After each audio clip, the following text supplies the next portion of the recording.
that last mile of getting from 3% inflation to 2% will be tough. We are a lot more worried about reacceleration in the economy or persistent inflation. We're hopeful that we do get further cooling in inflation. I think that's really what matters most for the Fed. As long as the market believes the next move is a cut and believes we're entering a cutting cycle, then I think risk assets can continue to perform well. Clearly, the market believes companies are going to be able to continue to make money. And as long as that happens, we're going to be fine. This is Bloomberg Surveillance with Jonathan Ferro, Lisa Abramowicz, and Annmarie Hordern. Welcome back from the long weekend, live from New York City this morning. Good morning for our audience worldwide. This is Bloomberg Surveillance with equity futures positive by a third of 1% on the S&P. The S&P just about squeezing out a fifth week of gains on Friday. Here are the numbers. On the week, higher by 0.03%, which is quite remarkable given that Nvidia was up on the week by 15%. Maybe not what you expected. We are light on data points this week. Bramo will go through the week ahead in just a moment. We're easing into the summer. The TSA say if you flew on Friday, you were part of a record-setting day. Congratulations. Officers screening 2,951,163 individuals at checkpoints nationwide. So you don't say, let's get your week started if there's already one day in. Is that basically what it is? The week holiday short week, Bramo. Just taking it easy. All right, that's good. I think that the idea of people traveling is sort of the mystery of the moment that we're in, because everybody has plenty of money and time to travel. Let me tell you, first-hand experience, it is pretty expensive, although I wasn't really necessarily on the spending end of that this weekend. You have to think, where does this money come from? The fact that they can just keep doing that and keep getting in that clear line and cutting you. Going into driving season, that clear line, not a problem in Terminal 8. Problem in Terminal 4. Clear line, yeah. If you fly Delta, you do. You need clear in Terminal 4. You need clear in Terminal 4 over at JFK. It's so irritating. Just to shorten things up a little bit. I think we're going into this driving season now with a big focus on crude once again. Oil was down last week. We've got heightened tensions in the Middle East. Much bigger story to talk about in just a moment regarding that. And then you've got OPEC later this weekend too. And what everyone is expecting for OPEC later this weekend, Jonathan, is basically to keep the supply cuts into the second half of the year. The geopolitical risk premium, we have seen ebb and flow. What they want to make sure is that they can maintain stability, price, and not have a supply glut. What we saw over the weekend, though, Patrick Dion, who joined us on Friday, and this was welcomed by Amos Hochstein on Twitter, saying this is very good news. Basically, what you saw for gasoline prices as millions of Americans took to the road is they were down 2 cents a gallon from prior Memorial Day. Now we need to talk about those heightened tensions in the Middle East. Israeli airstrikes over the weekend, killing an estimated 45 Palestinians. This was the line from the Israeli Prime Minister Benjamin Netanyahu. Despite our utmost efforts not to harm innocent civilians, last night there was a tragic mistake. That was a statement released just yesterday. A tragic mistake. I'm not sure that's going to cut it with the international community. Well, it's already not. We saw immediately Emmanuel Macron, the president of France, come out and say this is outrageous. This needs to stop. There's a lot of international condemnation right now on the Israelis. And Axios also reporting, Jonathan, that the Biden administration is weighing what to say, what to do about this, and whether or not it crossed the president's red line. Well, I think that's the key, right? At what point does this become something that he responds to other than just rhetoric? Because we've heard a lot of rhetoric, but the policy has continued to be a lot of the weapons shipments, et cetera. This is the difficulty, right? We heard over the weekend Richard Haass, for example, saying that Biden cues more to the GOP side of these things than the far left liberal wing. How does he sort of pair those two ideas? We'll be asking those questions this hour. Let's start out with the scores. Equity futures right now on the S&P 500 positive by 0.3%, getting closer and closer back towards those all-time highs. And the bond market yields a little bit lower on a 10-year after shifting higher on a 2-year last week off the back of PMIs. And we can have a few questions on that later this hour as well. What was that about? 445.51 on the US 10-year. In the FX market, euro dollar 108.77, crude at 78.92. It's quite a week, Bramo. Just sort of setting the stage for payrolls Friday. Then the big one in the middle of June. We've got CPI on June 12 together with that Fed decision. Of course, there still is plenty of Fed speak. So if you're worried about quietness, you aren't going to get it from there. We're not going to go into all the Fed speak, but just to give you a sense, we do have Master Cook, Williams, Bostic, Logan, and Kashgari, as well as some ECB speak. In the meantime, we do get auctions today. We get a 2-year, we get a 5-year, $69 billion and $70 billion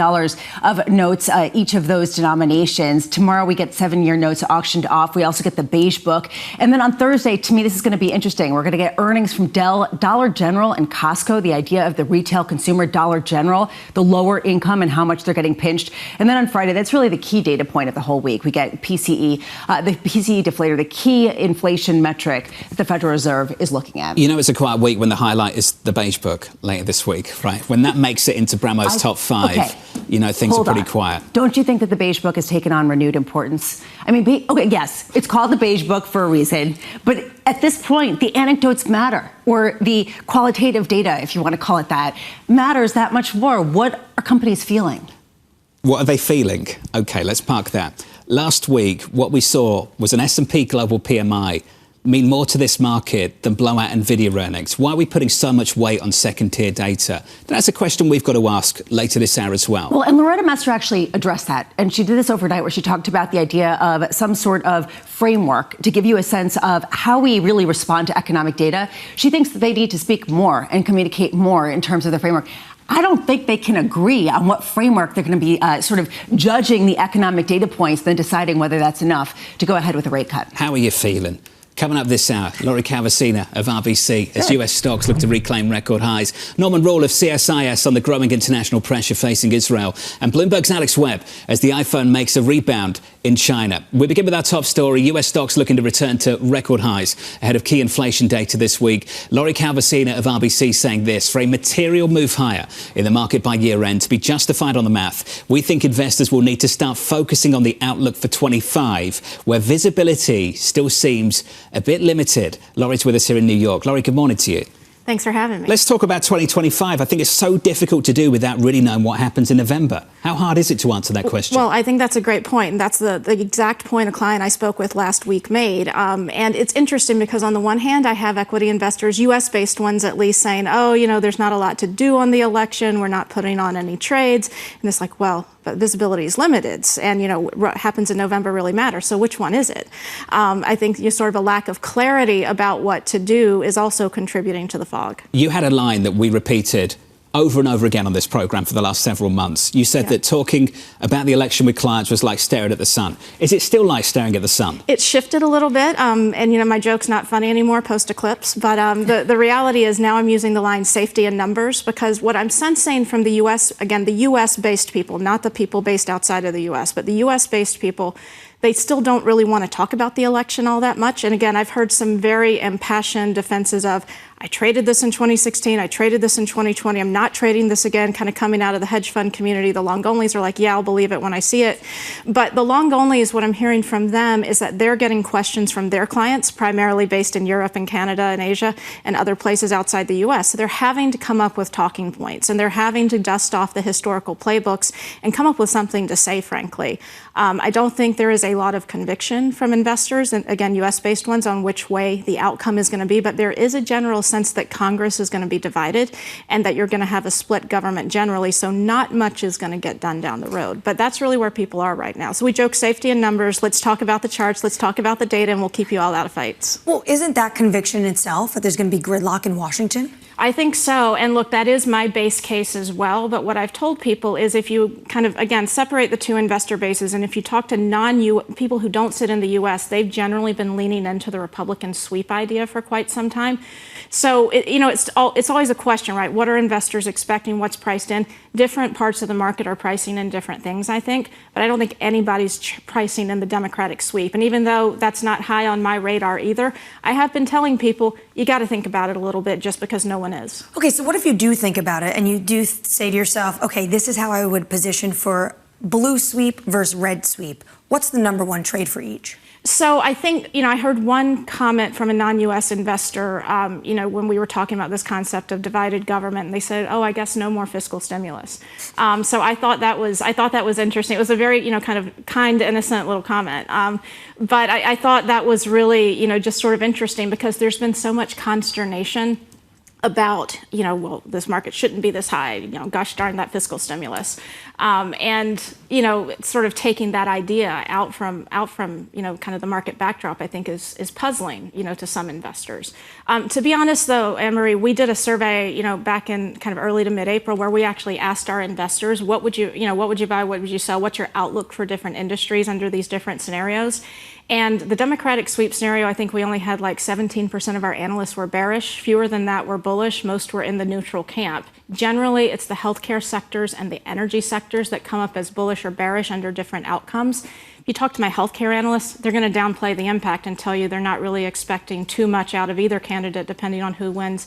And with energy, I do frankly wonder if people are just looking back at 2020 and don't realize that Biden's running a very different campaign than he was back then. You said it's a kind, innocent comment to think that there's going to be no fiscal stimulus with divided government. Are you basically saying there is going to be fiscal stimulus, additional rounds, regardless of who wins? You know, I don't know, but I will tell you that when I look at Trump and Biden and I look at the different issues, and, you know, we kind of went through the Trump campaign website pretty closely. I know there's a lot of other stuff out there, but, you know, it's sort of a struggle in our seat, frankly, to figure out what to focus on and what's noise and what's real. But when I kind of go through, you know, kind of cut through the rhetoric and go through the policy ideas of the two different camps, it seems like they're both, you know, talking about wanting to keep jobs in the U.S. There's a big commitment to reshoring. I talk to investors. They think both these candidates are inflationary in terms of their views on trade and immigration. So I will say I think also U.S.-based investors, again, are struggling to come up with the salient differences from an investment perspective between the two candidates. At this point, then, why are you just neutral? Why are you feeling not that great about stocks, given the fact that probably either candidate is going to try to stimulate the economy after they win, regardless of which party? Well, again, we go back to our base case in Politics 101.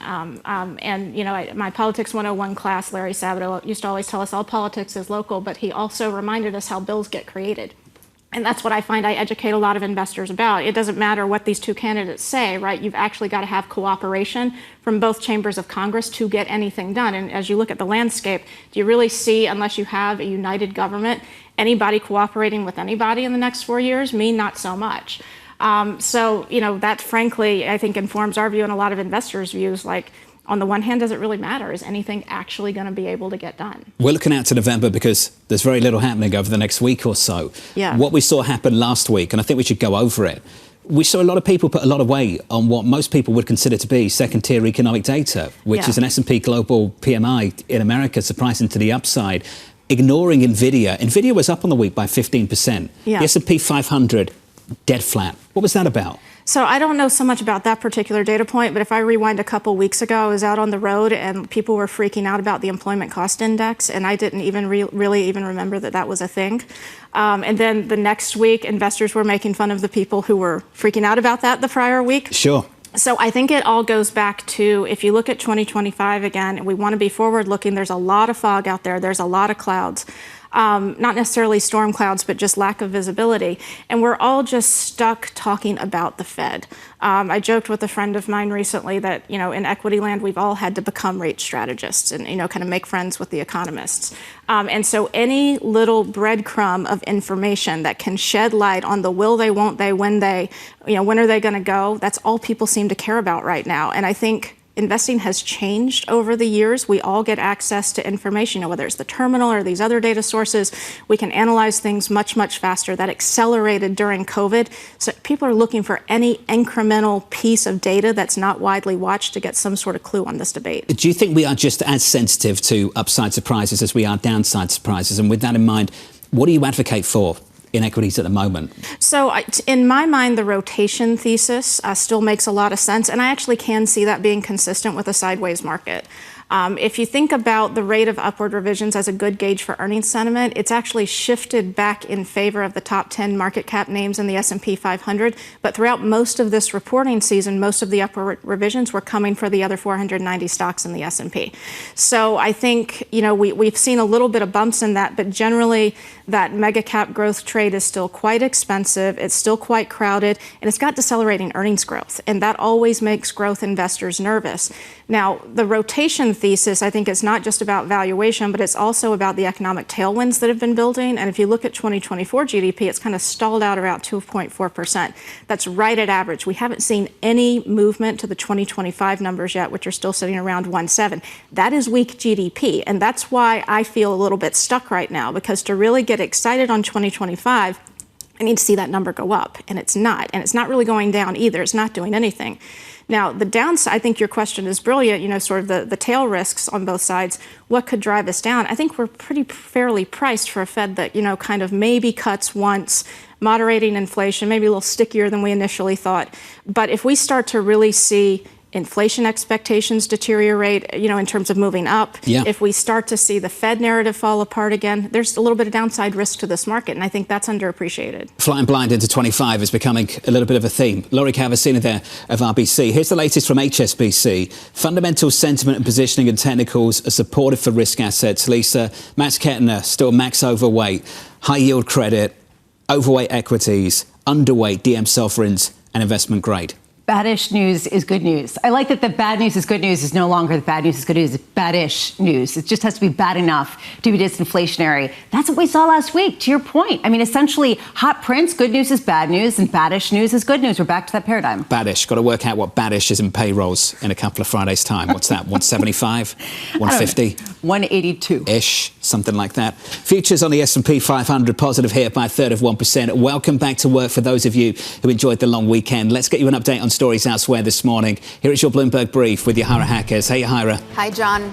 A series of powerful storms swept through the central and southern U.S. over the Memorial Day weekend, killing at least 22 people and leaving a trail of destroyed homes, businesses, and power outages. President Joe Biden sent condolences to the families of people who died and said FEMA is on the ground conducting damage assessments. Biden also said he contacted governors to see what federal support they might need.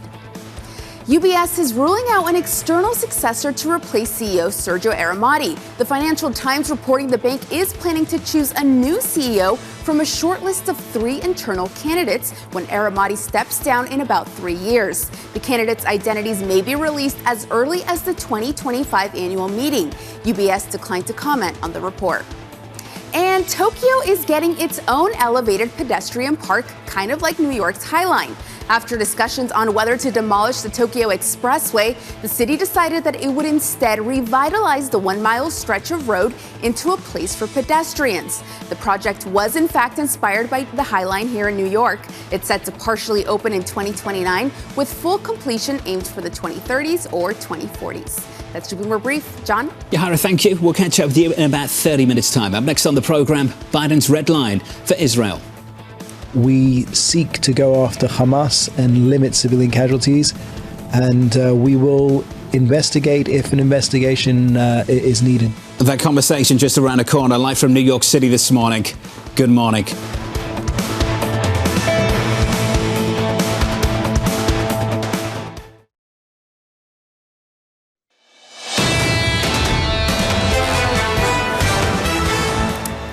Equities on the S&P 500 positive here by 0.2%. Yields just about unchanged as we kick off a holiday-shortened week.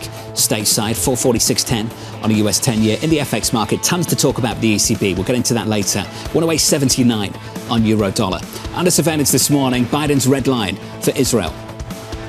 According to initial reports, a fire broke out.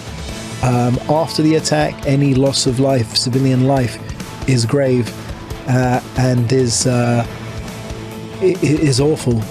We seek to go after Hamas and limit civilian casualties, and we will investigate if an investigation is needed. So here is the latest. Israel's Prime Minister Benjamin Netanyahu calling the airstrike at a tent camp northwest of Rafah a tragic mistake. The White House assessing if Israel violated President Biden's red line, that according to Axios. This as an Egyptian soldier was killed during a clash with Israeli troops at a Gaza border crossing over the weekend. Norman Roule joins us now, the heightened tensions. He joins us from the Centre for Strategic and International Studies. Norman, can we talk about that, the prospect of whether this has crossed the president's red line? What's your assessment of that currently? Good morning. The White House position remains that Israel has the right to go after Hamas, that it must do everything it can to protect civilians, and its operational approach must be tailored to achieve both of those goals. The coming investigation is going to want to look at that, and it may well be that this terrible tragedy is an accident, depending upon the nature of the munitions, the type of intelligence, and that target. But this is a compressed area, very small distances, an enemy that hides behind civilians. This is a hard operational challenge. We heard from Emmanuel Macron. He immediately tweeted, as we saw these images circulate widely, that he was outraged by what Israel did. A lot of international condemnation. Norm, does this mean potentially Israel will be under more pressure and then maybe we would get closer to a ceasefire? It's difficult to imagine what more pressure would be. You've got the international courts pressing Israel. You've got 3 European nations recognizing the Palestinian Authority as a national leadership. But a ceasefire depends upon Hamas more than Israel. Remember, Israel has made multiple proposals that the White House described as generous that Hamas has rejected. Hamas continues to demand an end to the fighting, withdrawal of Israel, in essence, victory for Hamas. With the killing of an Egyptian soldier, how concerned are you about the peace between the Israelis and the Egyptians? I think Egypt and Israel are both going to take whatever steps necessary to de-escalate. Neither of them will want to threaten the peace treaty. And this, you're likely to see the Europeans or another entity come in to try to manage that Rafah border crossing to prevent this. Given what happened over the weekend, do you think that this makes it more or less likely that, frankly, there can be a negotiation on the Hamas side with Israel? Prior to this event, there was very little likelihood that Hamas was changing its position, which means you were unlikely to get a deal. We're now less likely because this provides an opportunity for Hamas to say it won't cooperate because of the death of so many civilians in that terrible tragedy. Given that, and given that this sort of doesn't seem to have an end and that there isn't necessarily some sort of game plan with respect to what happens in the region if there is an end to this conflict, what do you think the likelihood is that Israel gets increasingly isolated on a geopolitical level? Well, its isolation will continue because the narrative, irrespective of the actual details of this tragedy, is just going to continue. The issue then becomes, does that really matter for Israel on the ground? Their operations around Rafah are generally doing what they want to do. They are surrounding the Hamas positions. They've cut off tunnels to Israel, to Egypt rather. And if they can get Sinwar and release hostages, that really becomes the end that everyone is seeking. But a lot of luck is involved with that and a lot of hard work. Norm, there's a long list of conflicts and crises the United States is dealing with in this region itself. And to top it all off, over the weekend, we learned about how Iran has even higher capabilities now of being able to get a nuclear warhead. What should the U.S. response be to this? Because the Wall Street Journal is reporting that what the U.S. is trying to do is actually not want to rebuke Iran over this the way the Europeans may want to. So you're correct. I've worked the Middle East for almost 4 decades. I've never seen a weekend with so many complicated, competing, high-priority challenges. Regarding the Iran nuclear program, Iran looks exactly like what you would want to see in a country, or you would rather not want to see in a country that's seeking to build a nuclear weaponization program with a capacity to create multiple weapons.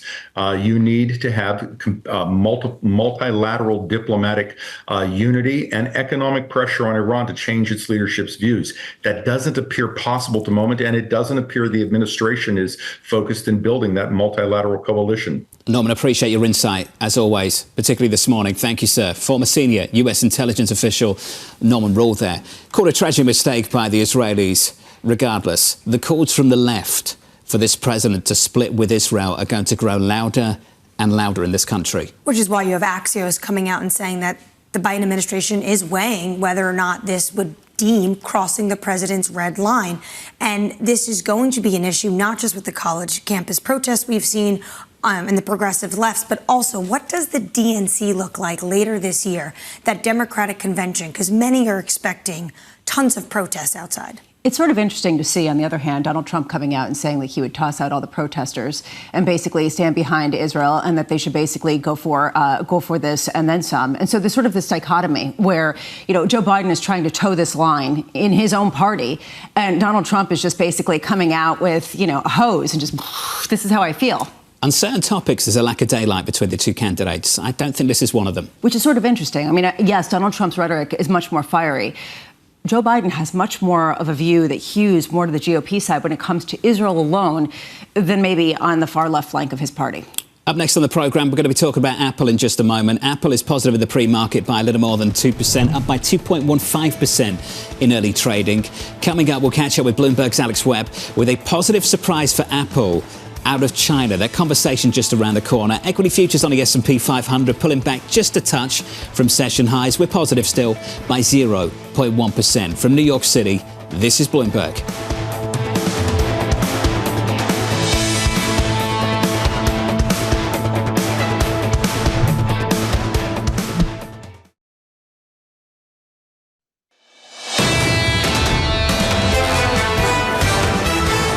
Live from New York City, welcome to the program. Equity futures on the S&P 500 just about positive by 0.08%. Gains last week of 0.03%.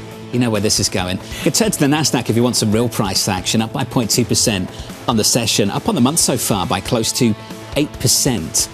Decent month of gains fueled by the likes of Nvidia. Last week, Nvidia knocking it out of the park, Bramo. The stock up by 15%. And I love how you paired that with the 0.02% or 0.08%. S&P's been a snooze. Yeah, it's basically been a snooze because there's basically a tug of war right now between the Nvidia and the AI story and the earnings that are coming out better than expected. And the Fed back on the table, back a concern given the fact that you saw 2-year treasuries have their biggest increase in 6 weeks. All based on this idea of better than expected economic data and more hawkish Fed speak. Let's turn to the bond market, 2-year, 10-year, 30-year, and look at the front end of the yield curve. Double-digit move last week, as Bramo pointed out. Just pulling back a little bit. We're down 2 basis points on the session, but up by something like, was it 12 basis points higher last week? Up by about 12 last week. Off the back of, it sounds ridiculous to say it out loud, off the back of an upside surprise on the S&P Global PMI. And for those of you familiar with US markets, way more weight is put on the ISM. So that was unexpected last week. Not just the data, but how the market responded to it. Which has become an increasing question. Which data are they dependent on? When is it going to matter? Is it basically any data point that is aberrant or that just sort of goes outside of this sort of muddle along economy is going to take outsized importance? Baddish is goodish. Baddish news is good news for the equity market. That's what Max Kettner over at HSBC is saying. I wonder how long that'll last, given the fact that we're still in this kind of muddle. Is that going to catch on? Baddish is goodish. I don't think it has. No, No, probably not. Let's turn to foreign exchange. Let's get to the dollar. That move in yields last week tapped the dollar index to its best week since April. The euro at about 108.76. We're gearing up for a June meeting that is more about July. And I think this is really, really important over at the ECB. We're going into this meeting and June is basically nailed on. Rate cut, let's go. But now we've started to get this debate playing out publicly about what to do in July. The Bundesbank president saying maybe we'll have to wait until September, get another range of forecasts and have a look out to next year and think about what to do next. Others, and we saw the pushback in the last 24 hours, you've got other officials on the Governing Council, Lisa, suggesting that we shouldn't close the door to July. Let's keep all options open and see if we need to go back to back. You're talking about Francois Villeroy de Gallo. Your friend at the Bank of France. I think he's actually so much fun. He's a really fun human being. But I thought it was interesting how he said, why should we sort of tie our hands? If we really are meeting to meeting, why should we already commit not to going in July? Let's keep up our freedom on the timing and pace. So that's sort of the full dove panoply of commentary over from the ECB. We'll spend a bit of time talking about the European Central Bank in about 10 minutes' time. The euro at 108.76. Under surveillance this morning, Fed President Loretta Mester saying the Fed can do a better job explaining how the economy affects future decisions. More Fed speak a little bit later this week. We'll get Kashkari, Cook and Daly later on today. I think we get Williams in a few days' time as well. Personal income and spending data and the PCE deflator due on Friday. What does that mean to them? To me, I thought Loretta Mester actually said something fascinating, and she picked up on a thread that a lot of people were talking about, scenario analysis, that basically they should put more ideas out there of how they're going to evaluate incoming economic data so that maybe the S&P global PMIs aren't going to mean as much, or maybe they mean more. But to me, that's fascinating.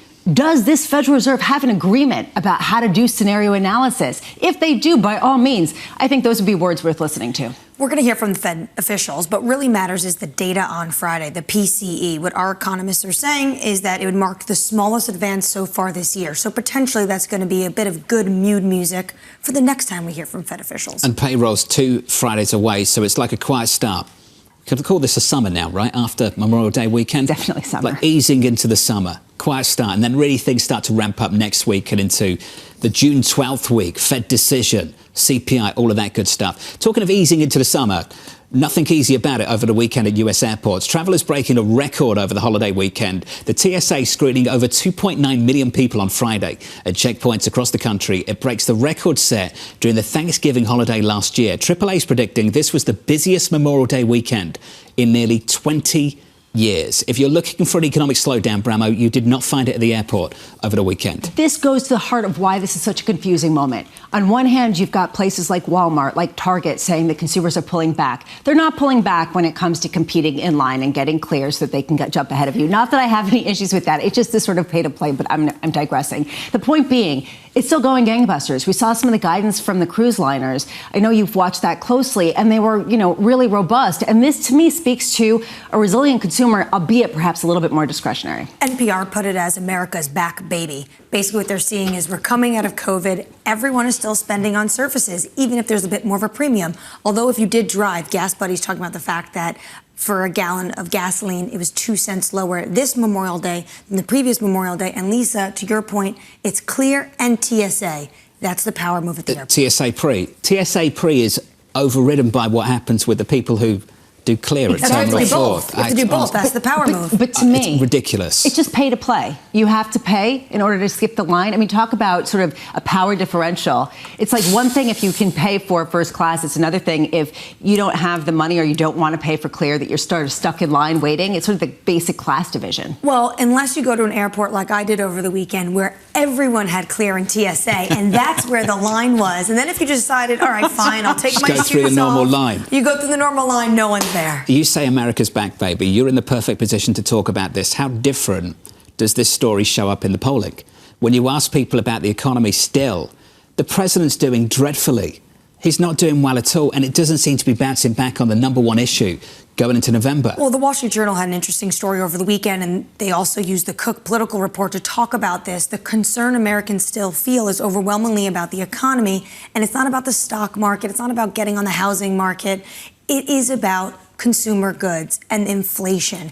And the Wall Street Journal was talking about how some Democratic aides or maybe members of Congress are telling the president, you need to speak with more empathy when you talk about the economy, to talk about the high costs Americans are feeling, less so the good economic data that we're seeing. Yeah, there's no point pointing to the Dow and telling people that things are all right when they're dealing with what they believe is a cost of living crisis, and they're still grappling with that right now. And when you tell people things are great when they don't truly believe they are, they feel like they're just being lied to repeatedly again and again. No wonder the message isn't landing. Which is the reason why I'd love to have a fly on the wall in the Oval Office to sort of see what these conversations are like. Have more empathy, Mr. President. But the numbers are so good. Just go out there. How are you in understand. touch with the public when you sit in the White House? I think it's a massive challenge for any sitting president. It's true.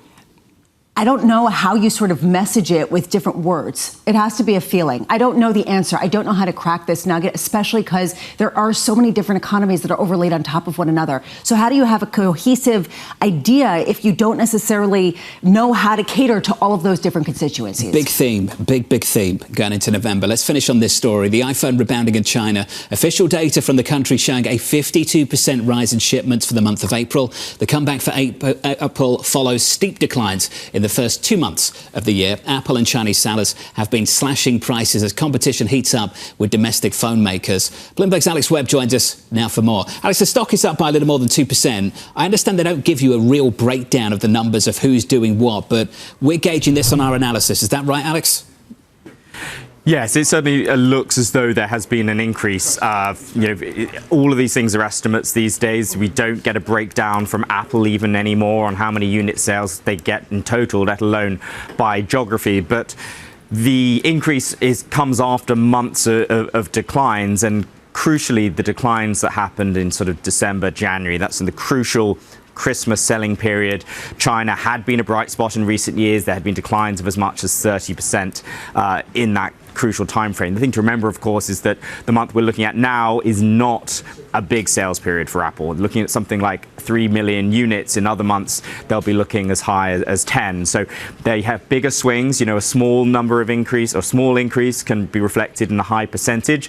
But it is a sort of glimmer of hope for what had been essentially overwhelmingly bad news in China in recent months. Alex, is this unit volume or price? Can you help me understand that? Is this about cutting prices? What's led to this? Yeah, it does very much look as though price cuts are a big part of it. It seems as though there may also be a little bit more consumer confidence, perhaps, that's driving it. They have a little bit more money to spend. There have been some surveys suggesting that more people are willing to spend more than $500 on a smartphone than had been over the past, few months, past year or so, perhaps. But yes, there are discounts of as much as $180 on the iPhone 15 Pro Max. That's the sort of top of the range model. The reason that's interesting and indeed significant is that in recent years, when Apple has seen a tapering of iPhone sales, it has managed to sell people the more expensive models. So you have seen the ASPs, the average sales price, increase to offset the unit declines. It'll be fascinating to see whether Apple has still managed to do that in China, and whether the higher unit sales do come at the expense of that sort of higher gross margin you get from selling with a higher sales price. There's a growing roar from people in the industry in China that Chinese-grown artificial intelligence chips as well as smartphones are really gaining on the U.S., gaining on international capabilities to really be able to go it alone as they become more isolated, particularly when it comes to certain of the chips. Do we have any sense of how far and how quickly Chinese manufacturers, developers, innovators are really catching up with what we see in the West? I mean, we have estimates basically from what we can see in the product pipeline. Of course, we saw Huawei come out with a phone last summer or in autumn, in sort of August last year, which was a lot more advanced than people thought was possible, but there's a lot of analysis which suggests that that was not done really at a scale that was economical. It was using machines that are the previous generation of technology, the deep ultraviolet lithography machines from ASML, which China has already had, and they've just managed to essentially squeeze more juice out of them. China cannot get access to these extreme ultraviolet lithography machines, which is the ones that make the real bleeding edge chips, all the things you see from NVIDIA, indeed all the Apple chips you see in the next iPhone. So they have a long way to catch up, not just in the chip technology itself, but in the technology that makes them. And that is not easy to do. It could take a decade by some estimates even to get close to that. And of course, in a decade, it's very likely that then the Western chip makers will have progressed beyond that further. So it is a big ask. The thing with China is that, I think a few years ago at one stage, they were importing something in the order of $250 billion worth of chips each year. So even though you might see a smartphone that says assembled in China or made in China, assembled is the crucial word. A lot of the high-value components were being brought in from abroad and then built into the smartphone in Chinese factories. And that's something that China is really trying to change. So given that a lot of people do assess, like you were just basically suggesting, that China is pretty far behind the U.S. in terms of sourcing even the materials to make these chips, does that give Apple a competitive advantage going forward that China cannot avoid, just simply, especially if they adapt some of the new artificial intelligence technology? Or could Apple actually be forced not to sell those phones, given some of the competitive threat that the U.S. has identified? I mean, ironically, actually, I think at the moment, Apple is not necessarily suffering a technology deficit to its Chinese peers, but it's selling smartphones that do pretty much the same as its Chinese peers, but they're more expensive. So an iPhone is kind of more of a status symbol than actually having the ability to do much that is more advanced than, say, a Huawei phone or a Vivo or an Oppo or any of the others. The AI question is a meaningful one. We'll have a better sense in a few weeks after Apple's Worldwide Developers Conference, where they will essentially unveil the new operating system. That will give us a good guesstimate, essentially, of what sort of AI technology Apple is going to be bringing to the table. Then whether, perhaps not this phone, but the one afterwards, have some real hardware capabilities to support that, that will potentially be a big differentiator with what Chinese peers are able to do. But it's a big if, and there's a lot riding on the potential for, globally, for a real hardware upgrade cycle around AI. That might be over-egged a little bit, but there is a lot of expectation around it. Speaking of AI, Alex, we did hear Elon Musk's AI startup brought in $6 billion, but Elon Musk was also part of a group of industry leaders that were basically saying they should pause some AI development last year. What do you make of this? Yeah, so the important caveat, they didn't bring in $6 billion. I think they had a $6 billion valuation. I think I'm right in saying this is clearly a big investment cycle for AI, and it reminds me very much of like the thing we saw with autonomous cars, maybe 2015, 2016. There was a little bit of advancement and suddenly a bevy of them sprung up everywhere. There were some cynics who said that when Elon Musk was calling for a pause in the development of AI last summer, it might have been because he wanted his technology to be able to catch up. But don't forget, he was an early investor in OpenAI. Ostensibly, some of the motivation behind OpenAI was to be able to ensure that AI was developed safely. There has been some criticism from Elon Musk and others that that is not happening anymore. OpenAI, of course, would dispute that and say they are very responsible. But Musk, since he left OpenAI, since his involvement disappeared, he has been then trying to get back in the game with his new XAI startup. Alex, thank you, sir. On the latest with Apple too, that name is up by 2.2% in the pre-market, 2.2%. Advance in the pre-market for Apple this morning. Let's get you an update on stories elsewhere. Here is your Bloomberg Brief with Yahira Hackers. Hey, Yahira. Hi, John. In Taiwan, thousands are taking to the streets in protest just a week after its new president was inaugurated. Opposition lawmakers are trying to push through controversial legislation, giving them more investigative powers and effectively curbing the president's authority. The changes would expand their ability to summon the president, companies, and even the general public for questioning. The opposition party, known as the KMT, advocates for closer ties with China. A group of hackers has claimed responsibility for breaching Christie's auction house earlier this month. The group posted that it had gained access to personal information of the firm's wealthy clients and published what it claimed was a sample of the data. The authenticity of those claims could not be immediately verified, but a Christie's spokesperson did acknowledge some client information was taken. The attack on May 9th led the auction house to take down its site for about 10 days. And it was a disappointing weekend at the box office. Furiosa, a Mad Max saga, the latest installment of the dystopian action films, took in $32 million domestically. The results are likely the worst performance for a #1 film released on Memorial Day weekend in decades. Sony's The Garfield movie came in at second at $31.1 million, according to data from ComScore. That's your brief. John? Yahira, thank you. Much more from Yahira in about 30 minutes' time. So what's behind it? Are people no longer going to the movies, or does the content suck? I'm leaning into the latter and not the former. I think Barbenheimer put that story to bed last week. This is about the content, last year rather. This is about the content and nothing else. Nobody wants to go see a post-apocalyptic film in Memorial Day weekend when you're with family and thinking about, people who've lost their lives and enjoying the summer. And TSA is talking about record travel, which can also be why maybe people don't want to go to the movie theater. No, clearly people are going out and clearly they're spending. They're just not spending on that. The movie slate for 25 improves a little bit. I think Mission Impossible, Avatar at the back end of next year as well. The writer's strike's been a feature. This content is terrible. Why would you pay to go and watch that over the weekend? I knew you were going with this. You were basically like, okay, how do I hint it? Now I'm just going to say the quiet part. No, I said it. This exactly. Is terrible content. I think that a lot of people would agree, and I think that that's the reason why people didn't go see Furiosa, a Mad Max saga. I saw the trailer for this, and I just thought Hemsworth, it's like Thor in a different character. Just this one character, just sort of in a different costume. What did Steve Eisman say? He was yeah. What does he think about Thor now? Scathing. Made into this comic character, totally stripped of his dignity. Sort of bumbling idiot. Yeah, I know. Up next on this programme, we're going into June, gearing up for a fight over July.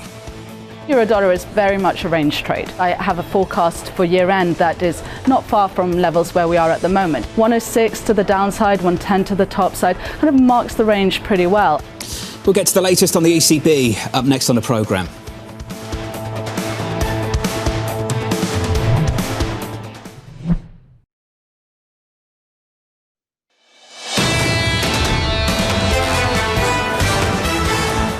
Equities right now on the S&P 500 positive by, let's call it 0.1% on the S&P, and the bond market yields just about unchanged, 4.4610 on a 10-year, and the euro, we'll talk more about that in just a second, 108.78 on euro dollar, positive by 0.2%. Under surveillance this morning, going into June, gearing up for a fight over July.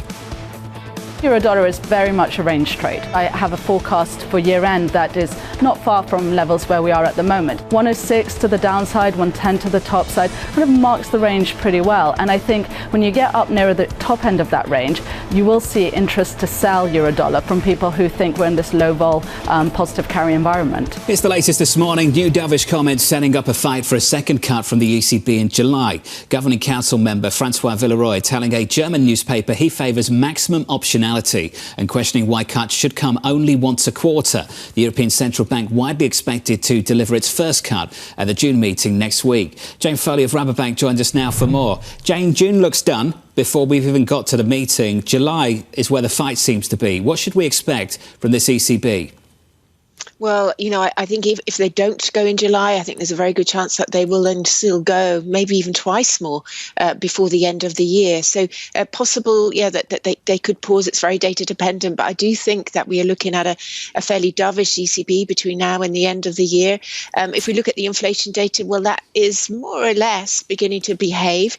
And actually, I think a softened euro is something that will worry the ECB not too much in this sort of environment, as long as inflation remains close to that 2% level. When you say data dependent, what data are they dependent on? Well, clearly the inflation data, but I think they've probably got their eyes, further afield. They're still watching oil prices. They're still watching supply side issues. Is that going to be affected by, the Suez Canal, etc.? So far, so good. That's not the case. And if that remains the case, I think they will begin to relax a little bit more about inflation risks into the end of the year. I think at this point, we've got to recognise that one of the big differences between the Eurozone and the US, the obvious difference, is that growth is very weak. It has been very weak for a couple of years, in the Eurozone relative to the US.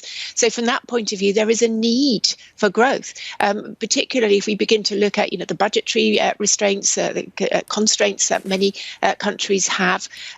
Growth would be very useful. And from that point of view, as long as inflation remains in its box around about that 2% level, as long as the apparent risks of an inflation shock, such as from oil, remain contained, I think that the ECB will be less worried about euro-dollar at sort of current sort of levels and be quite willing to ease further into the end of the year. Things are different, yet the language they continue to use, seems to be so similar. Jane, I was listening to Philip Lane, the ECB chief economist, who was talking about policy needing to remain restrictive through the rest of this year. And I was just thinking, for the ECB, with the backdrop they're in at the moment, what is restrictive? Well, if we've got a restrictive policy, I mean, we can see that coming through, the restrictiveness of policy that's been coming through in a number of different data points. But the fact is, now that inflation is pretty close to target, and they're assuming that it can remain close to target, it's time to switch the focus and move away from inflation to growth. Now, we can see that certainly in some of the comments by some of those members. And yes, Lane is talking about restrictive, but the data could still be telling us that the policy conditions or monetary conditions are still relatively restrictive after they've announced an interest rate in June. It may take another couple of moves before we can say, well, okay, so a policy is no longer restrictive. We've got a little while to go before they can say that. Jane, do you understand why we've gotten this incredible divergence where we have increasingly dovish talk from ECB members, increasingly hawkish discussion points from Fed members, and yet we haven't seen material dollar strengthening? Can you make sense of that? Well, I think I should probably point out that if you look at many model valuations for euro-dollar, where is fair value? Many models are around about the 120, 121, 125, even up to 146. And so at current levels, the dollar is overvalued relative to fair value. Now, that can remain the case for years. There is no quick draw for a currency pair towards model valuations of fair value, but it does give you a benchmark. The dollar is already extremely strong, and perhaps that's why we're not necessarily seeing, that the short-term movements in response to hawkish Fed officials. I would imagine also that the market's thinking, well, look, okay, well, the dollar's really strong. We are going to see perhaps some movement by the Fed at some point, and the market perhaps a little bit reluctant right now to extend its long dollar positions. Jane, just quickly here, I'm wondering, when we have the election in November, do you view as increasing protectionism as good for the dollar or bad for the dollar?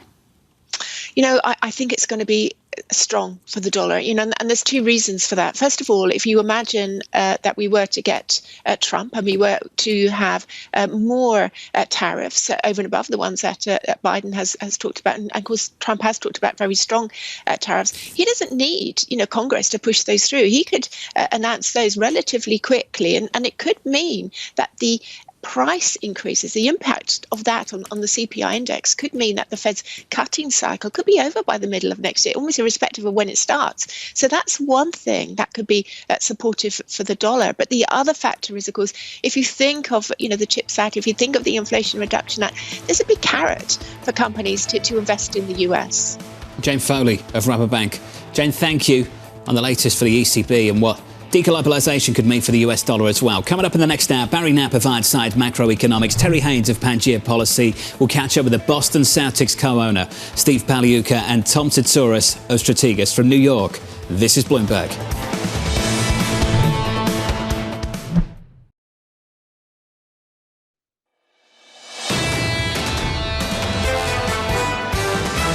Policymakers are actually debating whether policy is restrictive or not. We definitely don't see any restrictiveness in financial conditions right now. If policy was restrictive, we wouldn't be growing the way we are. From my perspective, we are seeing some moderation in economic activity. Earnings are coming in better than expected because we have a strong economy. This is Bloomberg Surveillance with Jonathan Ferro, Lisa Abramowitz, and Annmarie Hordern. The second hour of Bloomberg Surveillance begins right now, live from New York City this morning. Good morning, good morning. Let's get to the calendar items for the week ahead. Bramo's done it already this morning. If you missed that, here's the highlights. Beige Book coming up later this week. Monster week ahead. PC deflator on Friday. Sprinkle of earnings in the mix as well. Supplies made it on. You can tell Lisa made this one, can't you? 2-year notes coming up. $69 billion worth. 5-year notes too. $70 billion worth. Big week coming up. Was it so obvious that I did this? This has got Lisa written all over it. Well, it might be true. I might have had a hand to miss. But to me, this is going to be a light week. Supply does matter, though, to sort of test the appetite, especially given the 12 basis point increase we've seen in 2-year yields. Does it stick? Does it increase, given the fact that there's so much supply coming? Almost $70 billion of 2-year notes. That's 1 p.m. today. The idea that the Beige Book is not very exciting usually, which is why it's called the Beige Book, it actually is taking on more importance. And I do wonder if you did have some sort of better understanding of how these data points went into the Fed's assessment, if we cared more about the Beige Book. Let's unpack some of that and park the Beige Book just for a moment. I'm not saying it's not important. I just want to focus on supply, which I know you're much more interested in. So Mike Wilson of Morgan Stanley was around this table. He's become a little bit more constructive on the equity market, but there's some asterisks in there. And one is that the risk is in the bond market. So what? Risk is in the bond market. So let's fast forward from that point into November.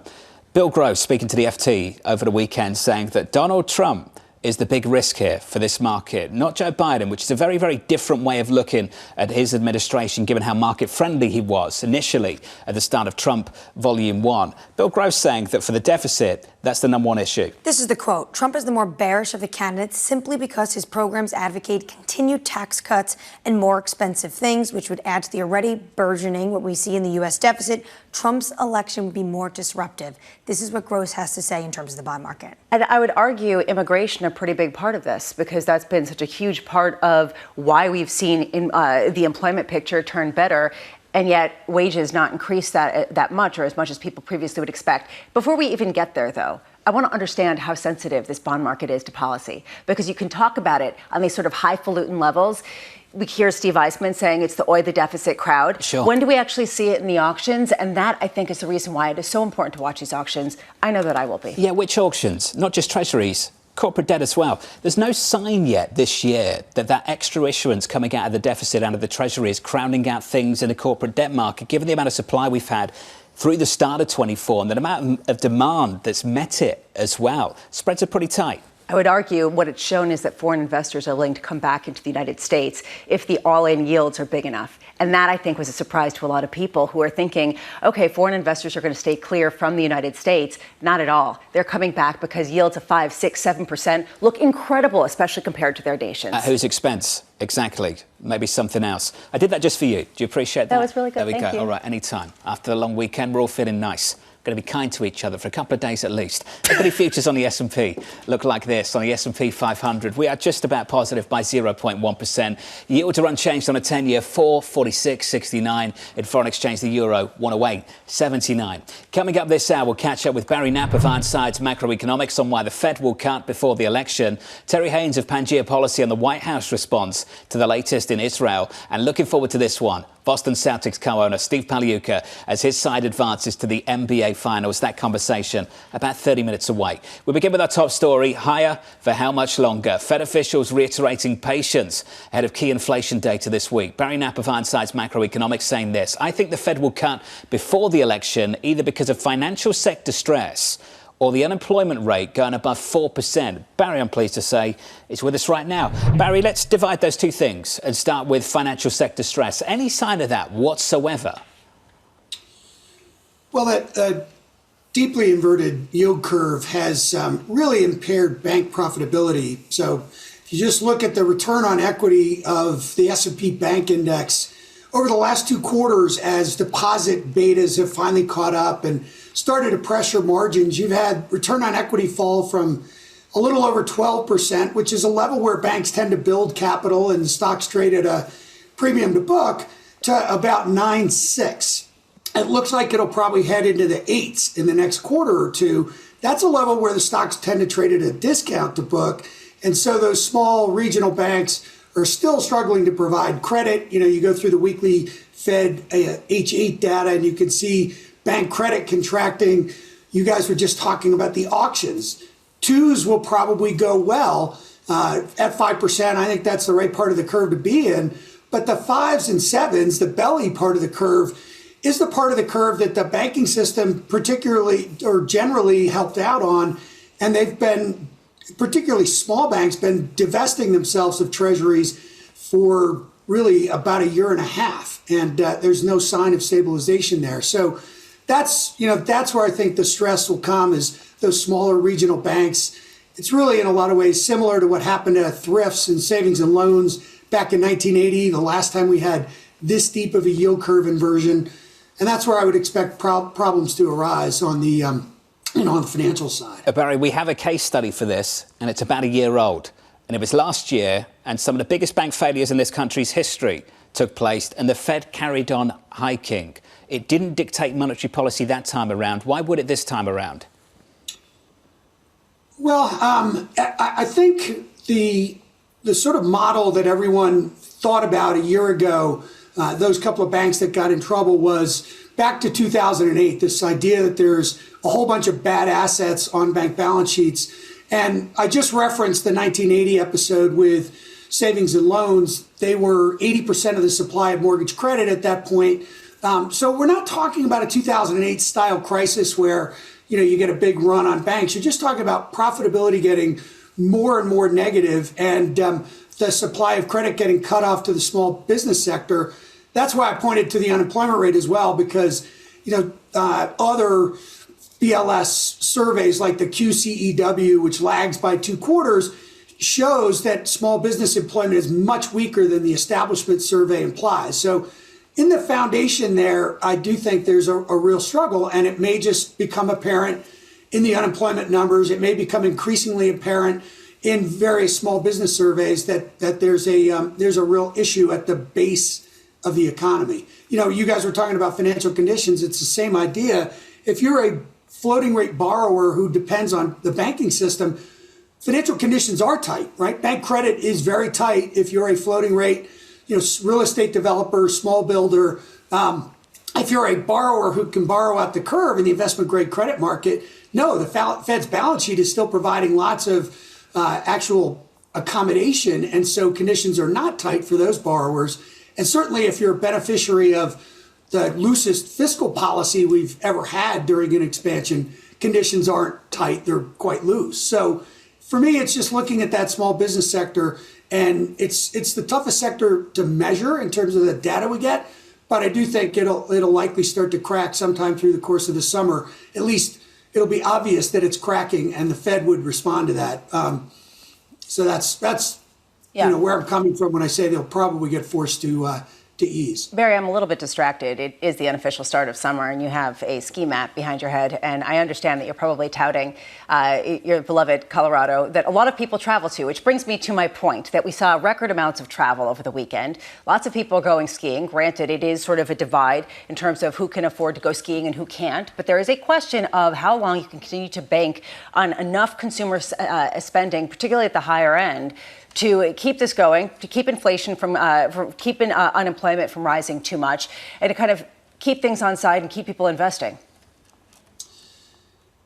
Yeah, it's there's no doubt there's a bifurcation out there, even with respect to your comments earlier about immigration and the effect on wages. The Atlanta Fed wage tracker does break down wages into quartiles. The bottom quartile was their wages were growing 3.6% faster than the top quartile in late 2021, and that's collapsed down to just a couple of tenths of 1% below where it was in 2019. So, the immigration surge is putting pressure on the low end. Clearly, they have that inflation problem. Credit is tight. So, we do have this problem on the low end. On the other side of the equation, Fed transfer payments to or government transfer payments to individuals are at record levels, not levels we saw during the pandemic for sure, but smoothing that, they're above where they were pre-pandemic. So there's still a lot of money being sent out there. It is a very bifurcated economy right now. So, Barry, given all of that, it is bifurcated and there is plenty to be had at certain higher end incomes. So then why do you like cash so much? If people have so much money in cash and people talking about that in and of itself is going to keep equities rising higher.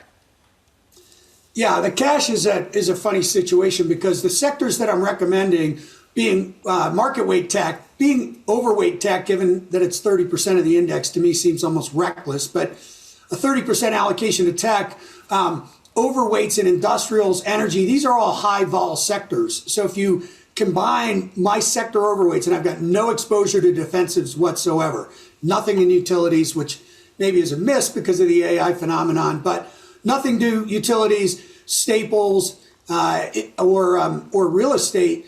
And then you add to that 20% cash, you actually have a greater vol than you would have just being in the S&P 500, with the opportunity that if we have a correction as a consequence of 10s going back to 5%, a risk-off shock because of real rates moving sharply higher like we had last fall, or we get the unemployment rate to deteriorate, right, rise, and people get worried about growth. In either case, you're in a position to add some more risk to to your portfolio. So yes, I have a lot of cash, but I also have exposure to high vol sectors.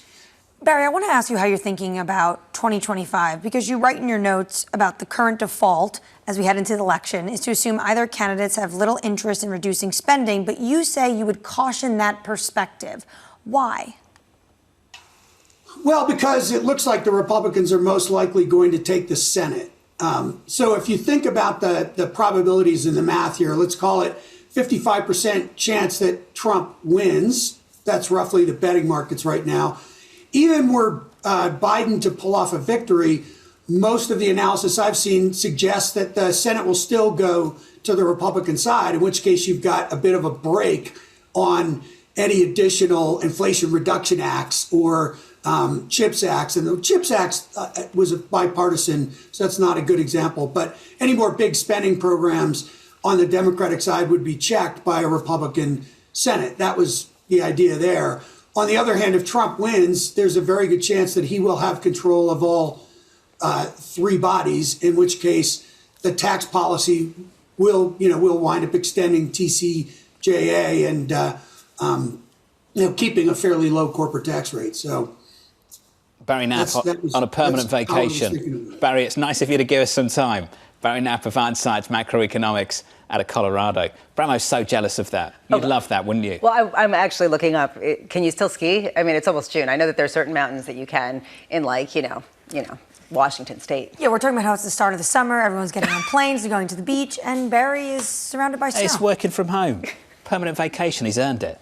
Yeah. Decades in the industry. Why not? Tell me, what's the secret? I'm so jealous. I'd want to do the same thing. I think we're like on the the same beach page. behind me or something. Not a snow. Just sort of wake up. No, not snow. No, the Amalfi Coast or something like that. That checks out. It's a beautiful thing. All right. Let's give you an update on stories elsewhere this morning. We can do that with your Bloomberg brief with Yahara Hackers. Hey, Hira. Hi, John. ECB Executive Board member Isabel Schnabel is urging caution over quantitative easing. Schnabel said that QE programs should be used primarily in times of crisis due to their pronounced costs. The ECB started purchasing large-scale assets in 2015 in a bid to revive inflation that had become too slow. But in 2023, policymakers started rolling off assets while they hiked interest rates to contain inflation. The central bank's monetary policy strategy is up for review next year. Former President Donald Trump's hush money trial is entering its final stage today as closing arguments are set to begin. Prosecutors and defense lawyers will give dueling takes on the evidence and testimony presented over nearly 5 weeks. Then the jury will begin their deliberations. Trump is charged with falsifying business records to hide a $130,000 payment to an adult film star to keep her quiet about an alleged affair. The presumptive Republican nominee has denied wrongdoing. The most dominating run in tennis history may be coming to an end. Spanish icon Rafael Nadal was defeated by Alexander Zverev at the French Open in 3 sets on Monday. Nadal was cheered throughout the match by a relentless chorus of fans, but could not overcome his number 4 ranked opponent. 38-year-old Nadal has won the French Open 14 times, the most in history, and has 22 Grand Slam singles titles to his name. After the match, Nadal said, quote, "If it's the last time that I played here, I am at peace with myself." That's your Bloomberg brief. John? Yahara, thank you. I think we're all a little bit emotional after that over the weekend. Are we? No, I speak for myself. He's Rafa's great. the man. I think he's lost there 4 times in his career. Roland Garros was something you could skip, you could miss, not pay attention to. It's not somewhere where the greatest players perform well, with the exception of maybe people like Borg. I know that Agassi won 1, and it was difficult to win all 4. Rafa changed the way people played on clay. Just can I say something? He's 38 years old. That is not young for tennis, to put it mildly. And the fact that he continued to win as long as he did is just absolutely shocking. Suffered a ton of injuries as well. You know, I wouldn't just say for tennis, I would say for any sporting event. And a lot of people share this sentiment, I know. At his peak on this surface, I don't think there was anything more difficult to do in sport than beat that man on clay in Paris. Nothing harder. And that comes not just with the serving game that Sampras did, but actual, real footwork and incredible plays. I get emotional about Rafa. All right, less of that. Up next on the programme, Biden's red line. The White House position remains that Israel has the right to go after Hamas, that it must do everything it can to protect civilians, and its operational approach must be tailored to achieve both of those goals. The coming investigation is going to want to look at that. That conversation just around the corner, live from New York City this morning. Good morning.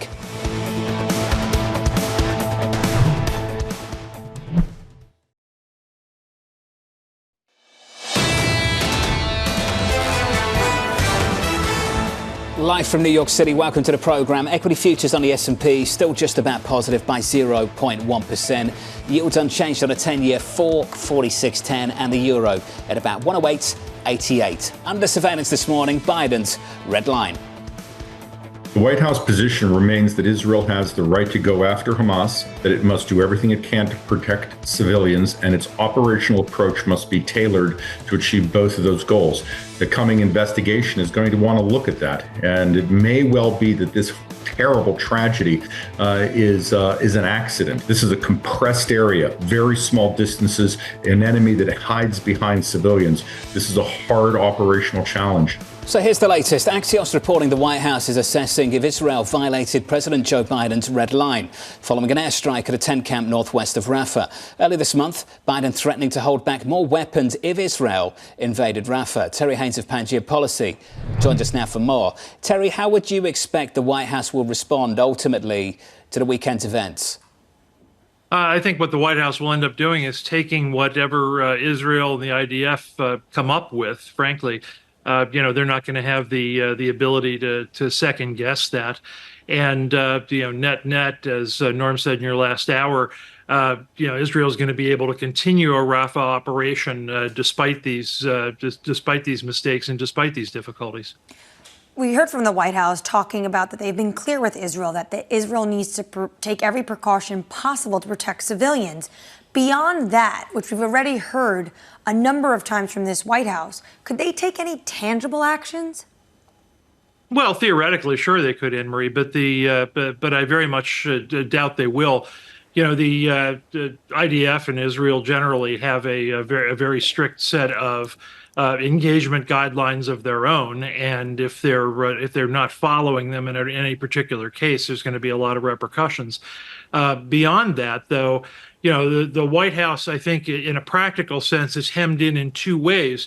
One is American politics. Everybody's very quick to start talking about the effect in swing states for Biden, but let's not forget you have the Jewish Americans, Israeli Americans who are very numerous and will have an effect if Biden starts to break with Israel.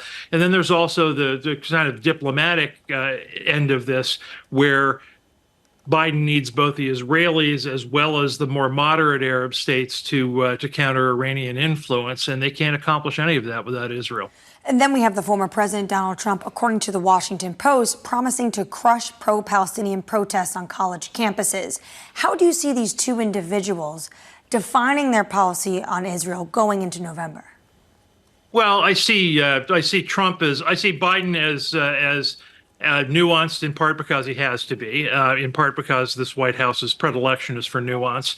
But Trump has the freedom to be about bluster and cheerleading, and trying to paint in very vivid colors. So that's what he's doing. But at the same time, what we saw in a Trump presidency before, again, was a much more nuanced approach to Israel and the Middle East, albeit with the idea that there needed to be some policy goals set, as there eventually were in the Abraham Accords. Terry, you said that this administration likes nuance, and that's kind of their modus operandus. Is it working? I think it creates a great deal of muddle. If you draw the line from Afghanistan through Ukraine and the back and forth that preceded Ukraine from the administration on to China and everything else, I think they take too literally Churchill's adage that jaw is better than war. Churchill would never have said jaw alone will get you, if it's not getting you a result, you should keep jawing. So, they are precariously close to running out the string in a lot of places. And as you've pointed out in the show this morning, as Bloomberg Terminal points out this morning, we now have more rattling from Iran on a nuclear program, and that's a lot of things. But that's a lot of U.S. feckless back and forth over 10 years to try to make that not happen. What do you make of that, Terry, actually? The fact that the Wall Street Journal is reporting that the U.S. is pressuring allies not to go after Iran after news that they have gotten weapons-grade uranium and that they could potentially have the capabilities for a number of warheads. What do you make of the news that the U.S. administration wants there to be a real kind of pullback from addressing that? Well, I hope I hope the journal's not got it completely correct, and I say that with respect to their reporters. I would like to see, coupled with sort of restraint towards Iran, the idea that there will be consequences for any particular action, and other acts that continue to surround Iran and hamstring it from doing many of the things that it and its proxies are doing in the Middle East. But if the journal is correct, then I think it's another situation where nuance and mixed signals are getting out of control and contributing to the diciness of the situation, frankly. Well, there's a lot of mixed signals when it comes to Iran in this administration. They verbally say they're enforcing, oil sanctions. But when you look at the data, you do see a lot of oil still leaving the shores of Iran. Terry, do you understand what this administration's policy on Iran actually is? No, I don't. Yep, that's a lot of people. Terry Haines of Pangaea Policy. Terry, thank you. Earlier on in the programme, we were talking about where there might be daylight between the two candidates going into November. This issue right here, Iran, huge difference. It'd be a huge difference because, one, this was an administration that came in talking about potentially having those talks again for the JCPOA that was under the Obama administration that Trump pulled out of. Trump is definitely not going to have discussions with Iran of JCPOA. And then you have to think, will he start to, if it was Trump 2.0, will they go after the barrels of oil that are leaving Iran?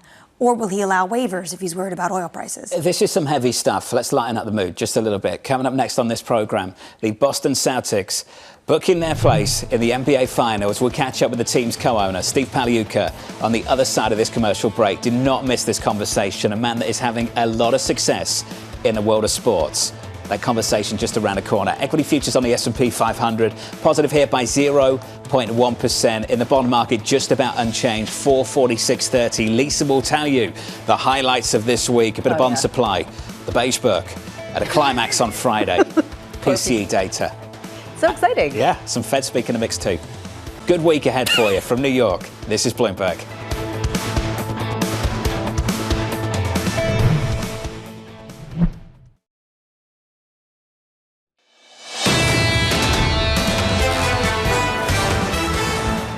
Equity futures right now in the S&P 500 shaping up as follows. Positive by 0.1%. On the Nasdaq, up by 0.2. On a Russell, positive by 0.4. There's a lift in this equity market to kick off your trading week. In the bond market, Lisa's talked about this move in a 2-year at the front end of the curve last week, a move of more than 10 basis points, a double-digit move at the front end of the curve. We take 2 basis points back, so your yield this morning is 492.67. We're light on economic data, Lisa, so we seem to be putting more emphasis on data we wouldn't otherwise put emphasis on. You're thinking about the S&P Global Manufacturing And nothing Survey. else. Yeah, basically how much that can really move the dial, especially if it's stronger than expected, which is the reason why the beige book might be interesting tomorrow, given the fact that if you do get commentary that businesses are seeing actually a revival of business activity, or they still have more confidence, or they're really worried about getting enough people to hire, you could see people respond more than you would expect from the beige book. We'll see if that stacks up. But that move last week at the front end of the curve, have the US dollar to its best week since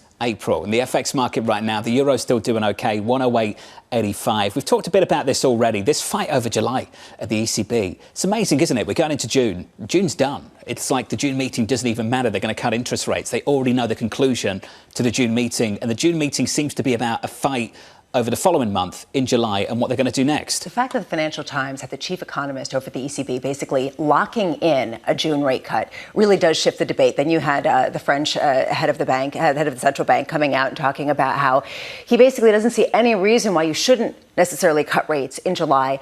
Again, it's just sort of shocking how different the rhetoric is on both sides of the Atlantic. Is the Eurozone really not necessarily facing the same inflation fight that the U.S. is? Because that seems to be the rhetoric. Certainly a very, very different growth profile, that's for sure. Under surveillance this morning, plenty of Fed speak ahead, including comments from Kashkari, Cook and Daly today. Cleveland Fed President Loretta Mester already speaking in Tokyo, saying the Fed can do a better job at communicating how economic conditions will affect future policy decisions. I think Kashkari was in London. Fed speak's gone global this week. It's gone global.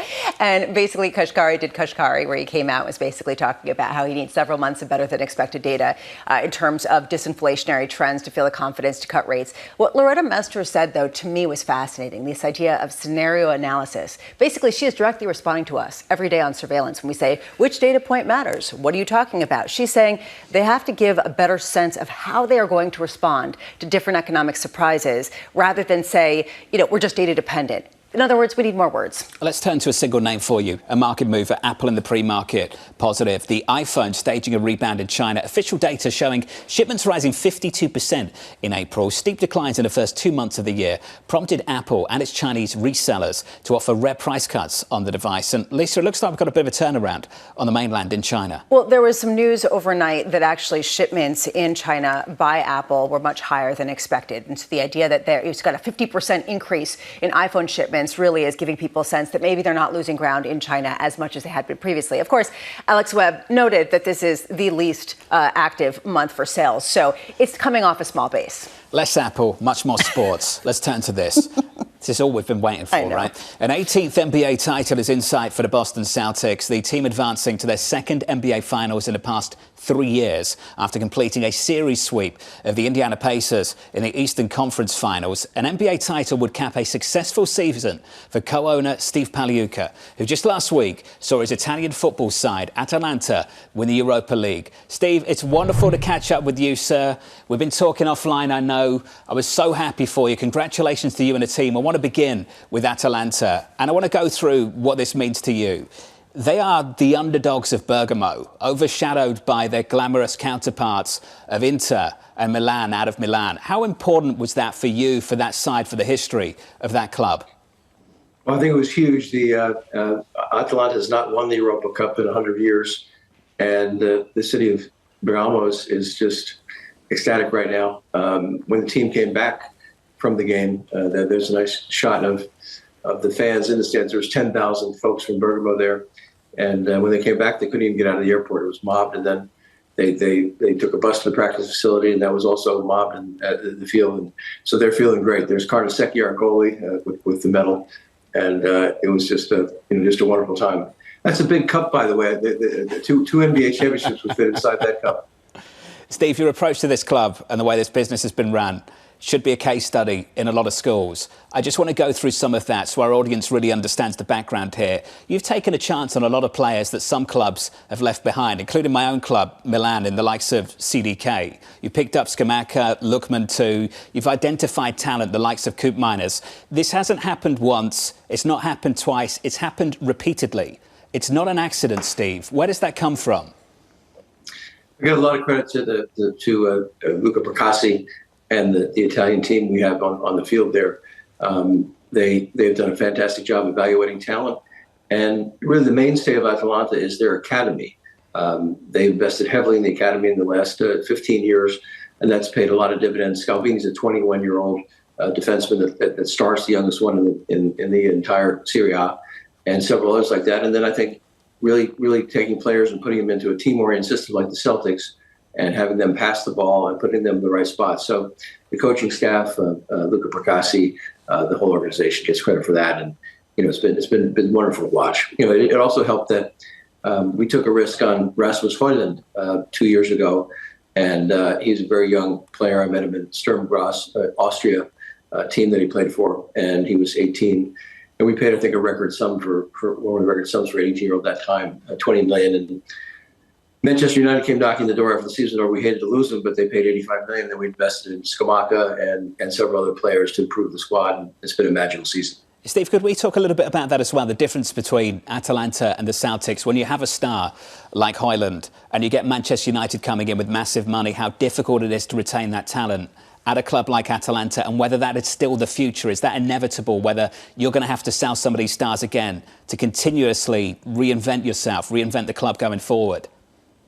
It's really not that different than the NBA. Is when you win a championship, everybody wants your players, and so we think we can continue to prosper at Atalanta with a mix of young players and a mix of players that are sold because they have great opportunities. I think we'll change that a bit. We're playing European football. Before that win, we qualified for the Champions League, and that win gives you a slot in the Champions League as well. So that's going to be really helpful in our recruitment of players to even improve the team further. Steve, to really put you on the spot, has it been harder to run a football club or a basketball team? They both have similar challenges. It's all about getting and retaining top talent and keeping them motivated and trying to do everything that you can to make their lives easy so they go out on the pitch or go on the court and play hard. And we try to do that in both organizations. It's very similar. Atalanta is kind of the can-do team with a great culture in Italy. It's the favorite team of many in Bergamo and northern Milan, but also it's a favorite. It's probably everybody's second favorite team in Italy. I just came back from Rome, and when we went into a hotel room, my wife and I found a large cake with an Atalanta symbol on it. So it's definitely Atalanta fever in Italy right now. Steve, you're living pretty much everybody's dream, so congratulations for winning life. You have definitely done it. There is this idea, especially as you have two really successful teams, Celtics, heading to their NBA Finals, the second Finals appearance in 3 seasons. How do you monetize this? And I know that that's not the reason why you do this. You're in this for the love of the sport and all the passion. Is it going direct to the distributors? Do you find it actually more compelling right now because you have the actual intellectual property in a way that has changed with new technological advancements? Absolutely. When we purchased the Celtics back in 2003, there was no Facebook or minimal social media, almost nothing. Maybe email was the technology of the day. Now, what we have is fans were counted back then in the hundreds of thousands. Now they're counted in the millions and even possibly 500 million, a billion for global soccer teams. And also the NBA, which is prospering in Europe and China and all over the world. So the landscape's really changed. These teams have become, teams of the world, and the Boston Celtics certainly have that reputation. It's in terms of monetization, it's just a virtuous circle. If you get more popular, you get great players. You get more great players. You get more fans, and it's a great place to be right now with being in the finals a couple years in a row. On that point, though, Steve, when you get a trophy, where does it immediately start to translate into money? Is it immediately in merchandise, ticket sales? The main area quickly translates into a sponsorship. So for the Celtics, just the building the brand and having a championship team, gets us more sponsorship income. When we bought the club, the sponsorship income was de minimis, and now it's in the tens of millions and approaching hundreds of millions. Brands want to be associated with a brand like the Celtics and Atalanta as well. Getting in the Champions League gets Atalanta more eyeballs. So having that championship culture and the brand and the reputation, that's what does it for the long term. It creates value in the short term. You went through what makes Atalanta so special and how you've really transformed that team. What about the Celtics? They're always winning. Why are they so good? Well, that's one of the better questions I've ever had, I guess. I think they're good because we've had an incredible management team led by Wick Grossbeck for 20 years now.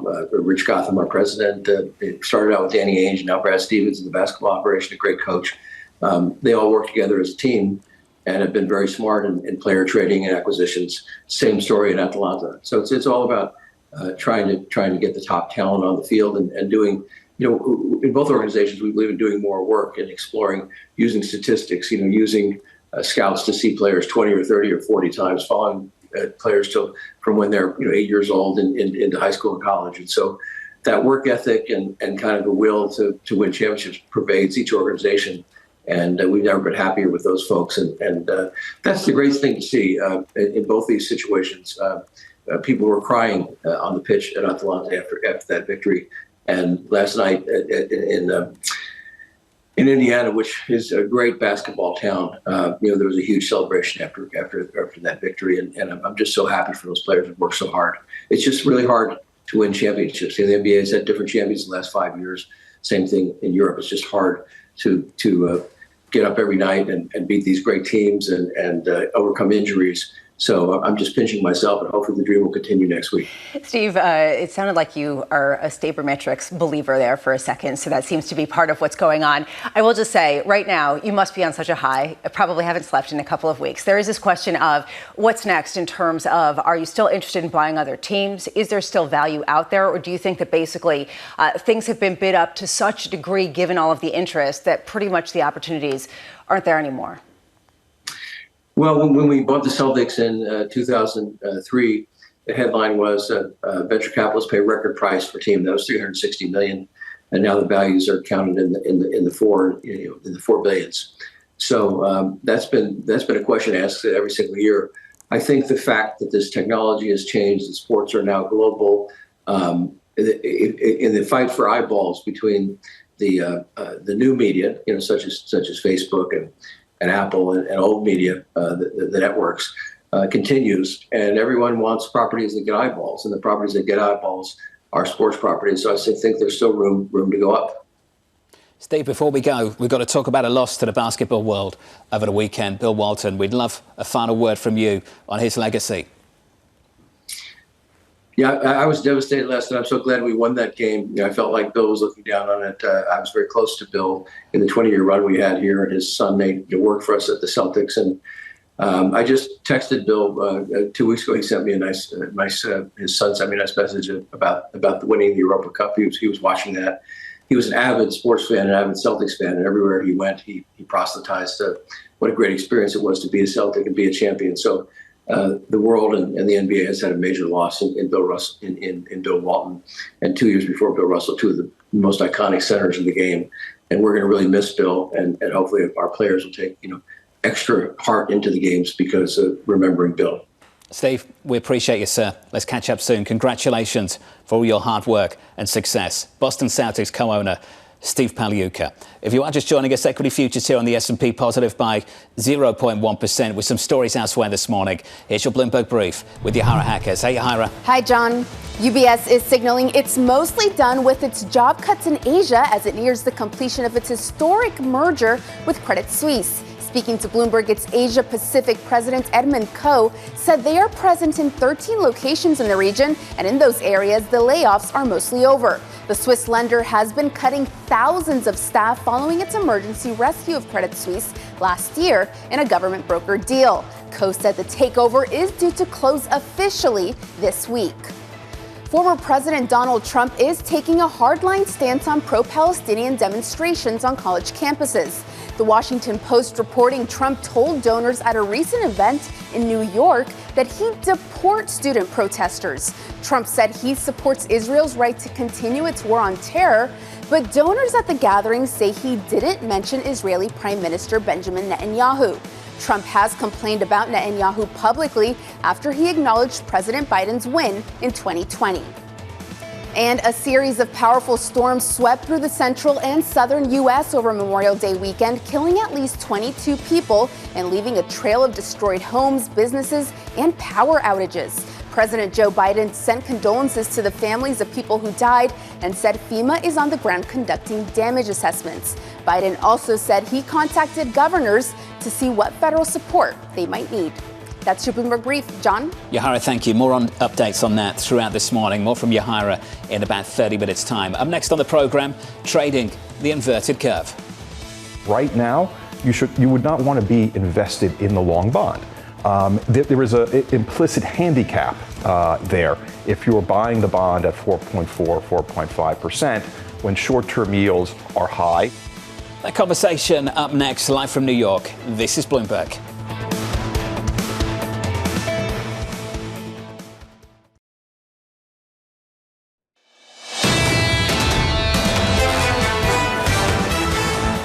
Equity futures on the S&P 500 just about positive here by 0.1%. In the bond market, yields unchanged, 446.89. Under surveillance this morning, trading the inverted curve.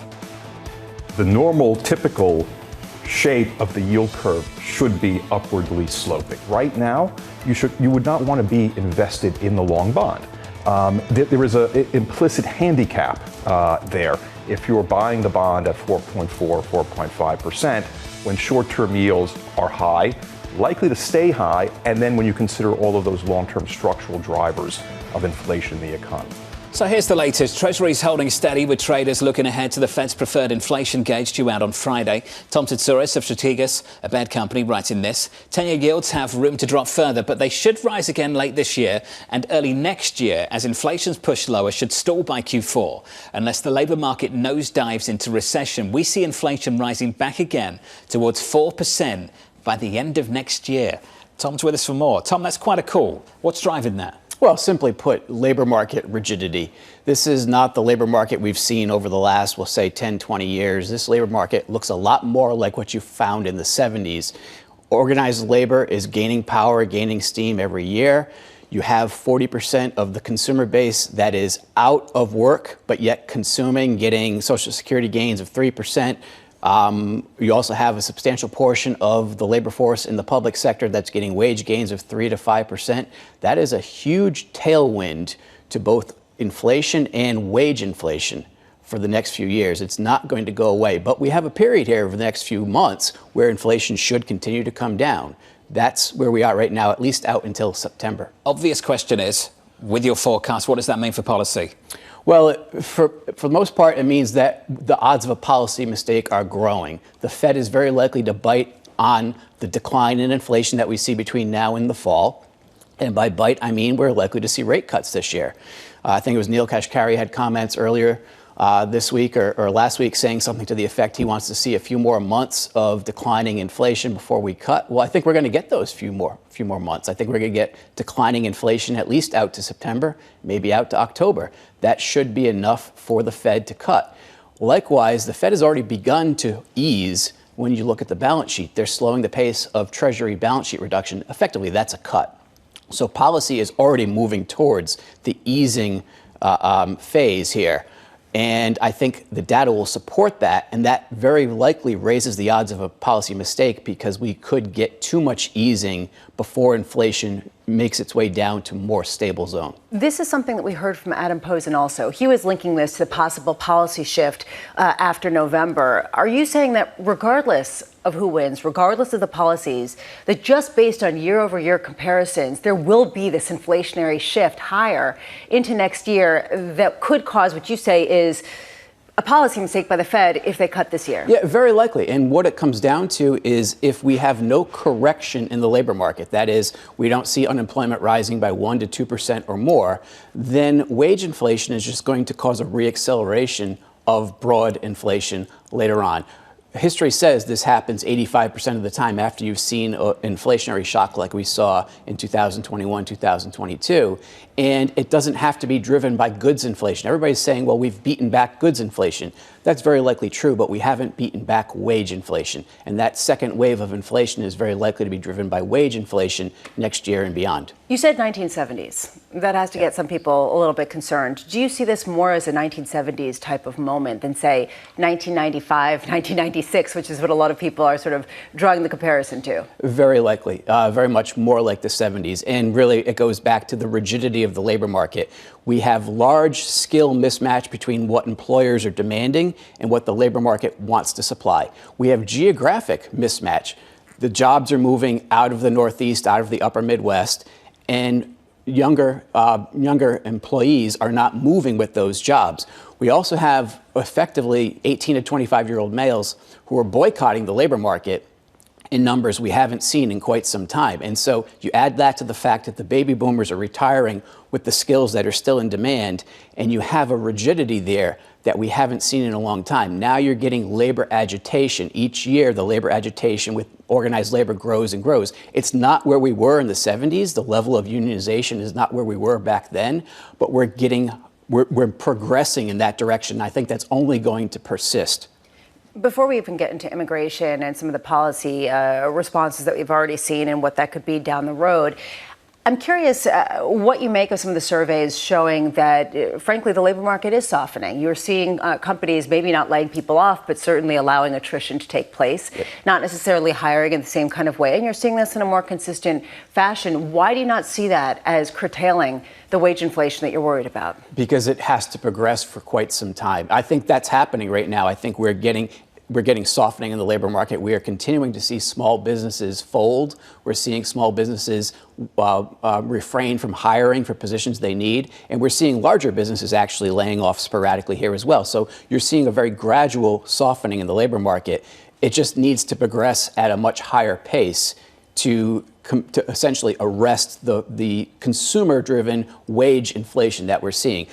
Could we get there? Absolutely. If the unemployment rate continues to rise, that could put an end to the second wave of inflation before it gets off the ground. But we have to see more softening in the labor market. What we've seen so far is just not enough. With this 4% inflation call, and next year you say inflation will be higher, does that matter who's in the White House? I don't think it does. It really doesn't, because you're talking about wage gains that are built into public sector unions for years to come. They've already been negotiated. They're already in the pipeline. 3 to 5% pay gains for 2025, 2026, 2027. Very likely similar story on Social Security. Effectively, you're getting somewhere between 2.5% to 3.5% pay gains on Social Security for households who are dependent upon that. That may not be enough, but that certainly keeps inflation migrating back above 3%. So I think irrespective of who's in the White House, you're going to face this sort of potential for a second wave of inflation. And also who's in the White House, we're going to get some level of tax cuts, likely, depending on how big they are for based on socioeconomic scale and also corporate, the tax rate. And also there will be tariffs. We see that with both of these individuals, but potentially with Trump, it's going to be a lot bigger. Do you think if we get 10% tariff ring, 60% tariffs from China, that this 4% call will be even higher? Oh, absolutely. So this 4% call doesn't even factor in the potential for a trade war or even broad tax cuts. In fact, we're expecting, as of right now, I shouldn't say expecting, we're using as our baseline austerity next year because net interest costs are going to begin to exceed defense spending. And again, no matter who's in the White House, that is going to be a huge headache. And I think you have both Republicans and Democrats who are going to be sensitive to the potential for crowding out defense spending. So there has to be cuts to discretionary spending somewhere else. Tax cuts make that even harder to accomplish. So I'm not even factoring into that my baseline. If we have tax cuts and a trade war, then you're going to have to raise that level of baseline inflation for next year. Hey, Tom, thank you. Tom Tzitzouris there of Strategas. Lisa, precisely why you brought up Adam Posen. He's thinking about 25 and the prospect of rate hikes, not rate cuts, rate hikes. This is something that more people are talking about. We heard this over at UBS earlier also. There is this question of at what point we're seeing a head fake, and it's year-over-year comps, and then you turbocharge that with tariffs, you turbocharge that with a lack of immigration, or whatever else happens. Suddenly you start to really see an inflationary wave. I don't know how realistic this is, and the reason why people look at things like the Beige Book. At what point do you get, some pushback from the commentary there? The event of the week, a little bit later on this week. Just getting some news I want to share with you just quickly. AFP reporting, citing witnesses that Israeli tanks are deployed in the center of Rafah. That reporting coming from AFP. Much more on that in just a moment. Coming up next, we'll catch up with Tallbacken's Michael Purves, Nadia Wiggen of Svelland Capital, Pooja Sriram of Barclays, and Deborah Cunningham of Federated from New York. This is Bloomberg.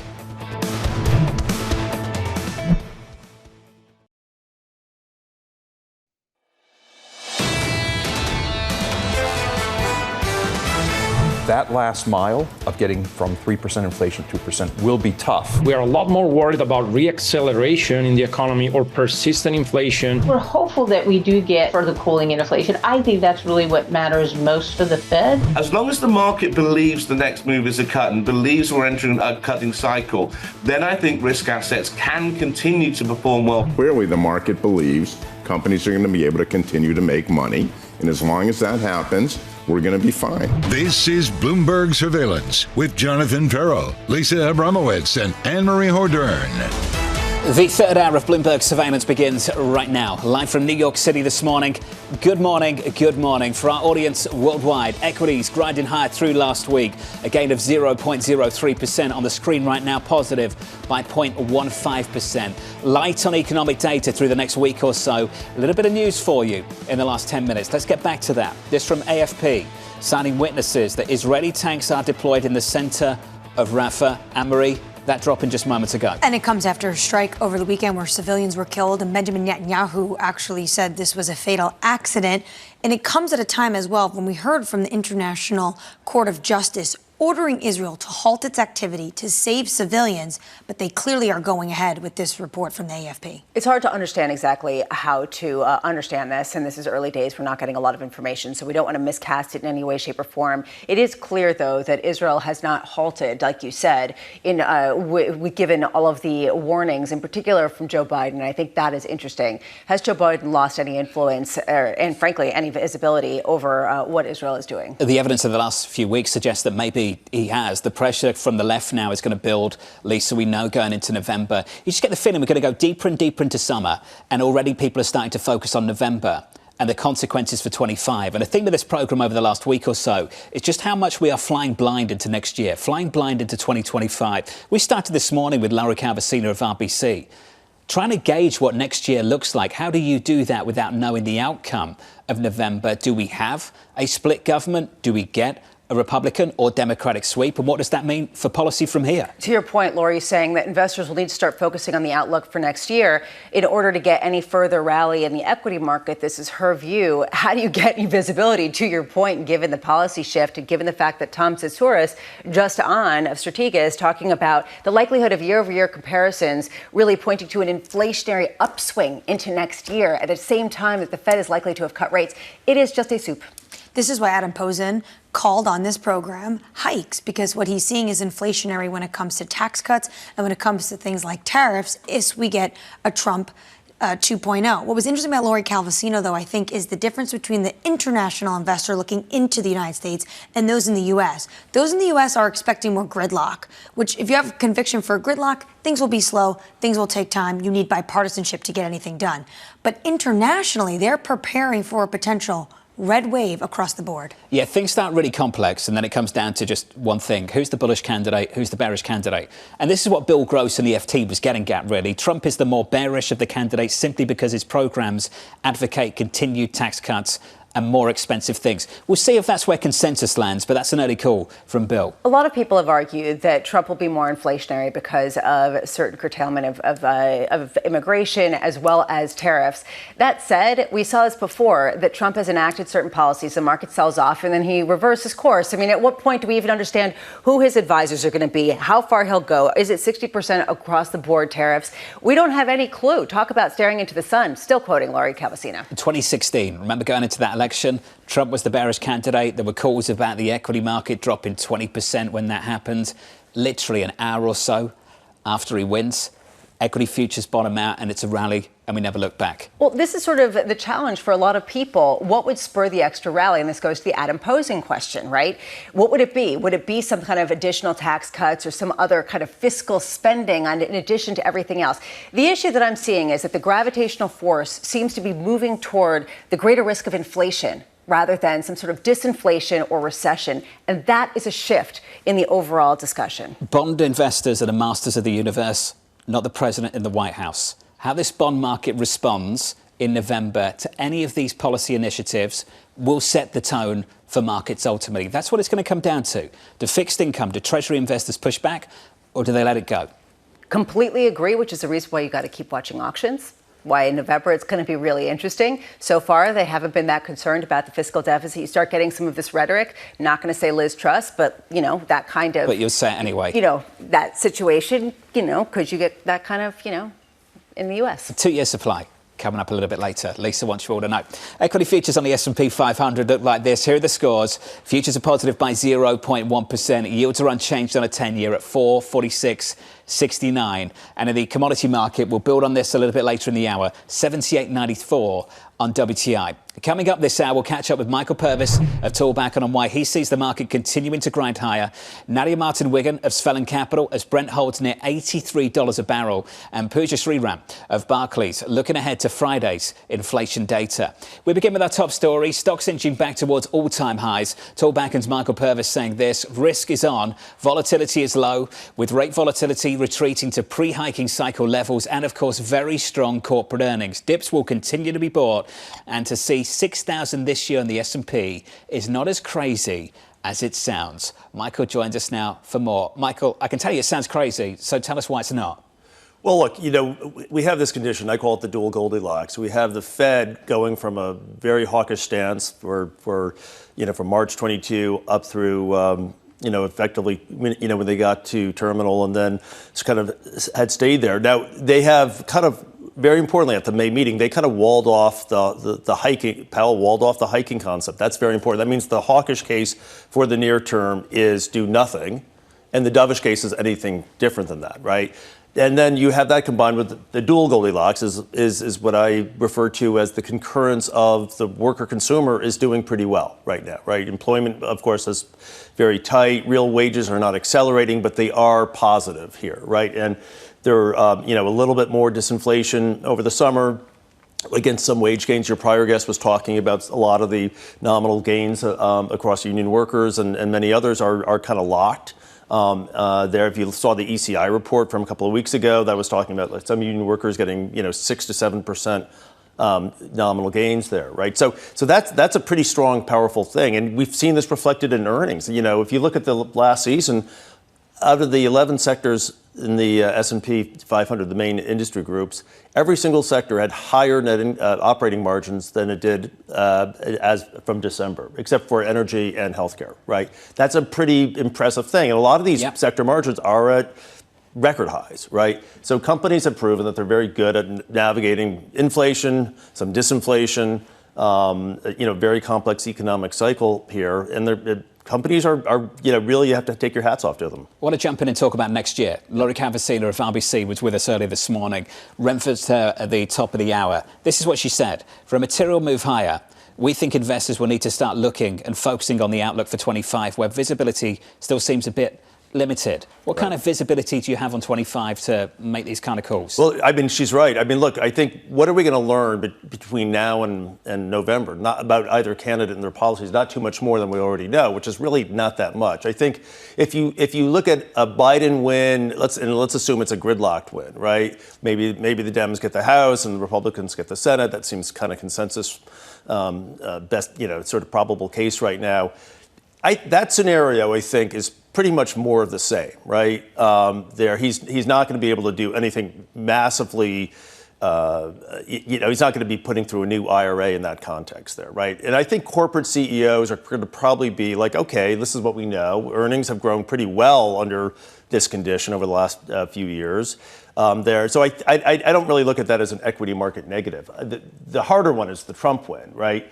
There, because like you guys were discussing, there's a lot you just don't know. Who is he going to pick on his team? What are his policies going to be there? So look, certainly the textbook will tell you that a Republican win, lower regulation, lower taxes, lower corporate taxes. That's going to be net incrementally more bullish for equities. I would suggest this though, John, that a Trump win probably whatever. Asset prices do, they'll come with more volatility under Trump than under a gridlocked Biden. Okay, that's probably a fair lower statement. Sharpe ratio, maybe. You said that you agree with Laurie about the uncertainty and the lack of visibility. Seems like you disagree with her that kind of visibility is required for that melt up to continue, because you still see it possibly climbing to a 6,000 level on the S&P. Yeah. Could you explain why you differ on that level? Well, look, that's 600 points and change higher from where we are right now. Look, right now, corporate earnings are growing really, really well. You have a Fed that's, again, not hawkish, but sort of, marginally dovish here. And again, I think under a Trump win or a Biden win, either scenario is probably both supportive of more of the same. Corporate earnings a year from now, is it going to really matter that much? For 2025 earnings estimates, who's president or not? I don't think it really does. If you get a red sweep or a blue sweep, then maybe it's a more interesting discussion. Even aside from the politics of the moment, I mean, John was talking, and he said this, not me, that bond traders are the masters of the universe. That was him, not me.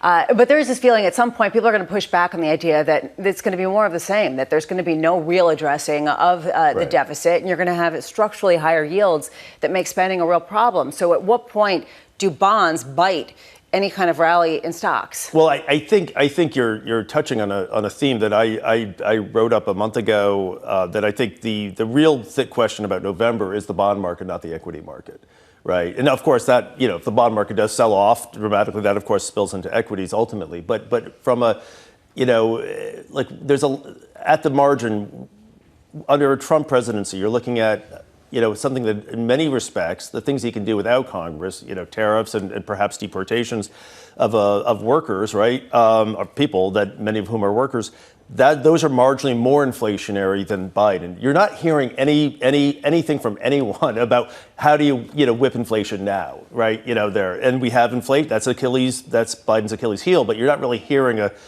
this is how we crush inflation from either side. I think there's another concept, though, which is that if Trump ends up putting in a Powell replacement, he's up in Jan 26, that's only a year down the road. If he puts in a Dove and you have a pro-growth, pro-inflationary fiscal policy, you've got your foot on the accelerator and your other foot on another accelerator. There. If you have Biden, what have we been working with? We've had, Biden's foot on the gas and Powell's foot on the brakes there. So if you lose that, right, then I think you could see term premium really build up in the bond market under a Trump win there. Again, there's a few ifs going with that, but I think that is, to me, at the very least, I think we'll see a fair amount of volatility endure with Trump as his policies and his cabinet picks and so forth are unfolded.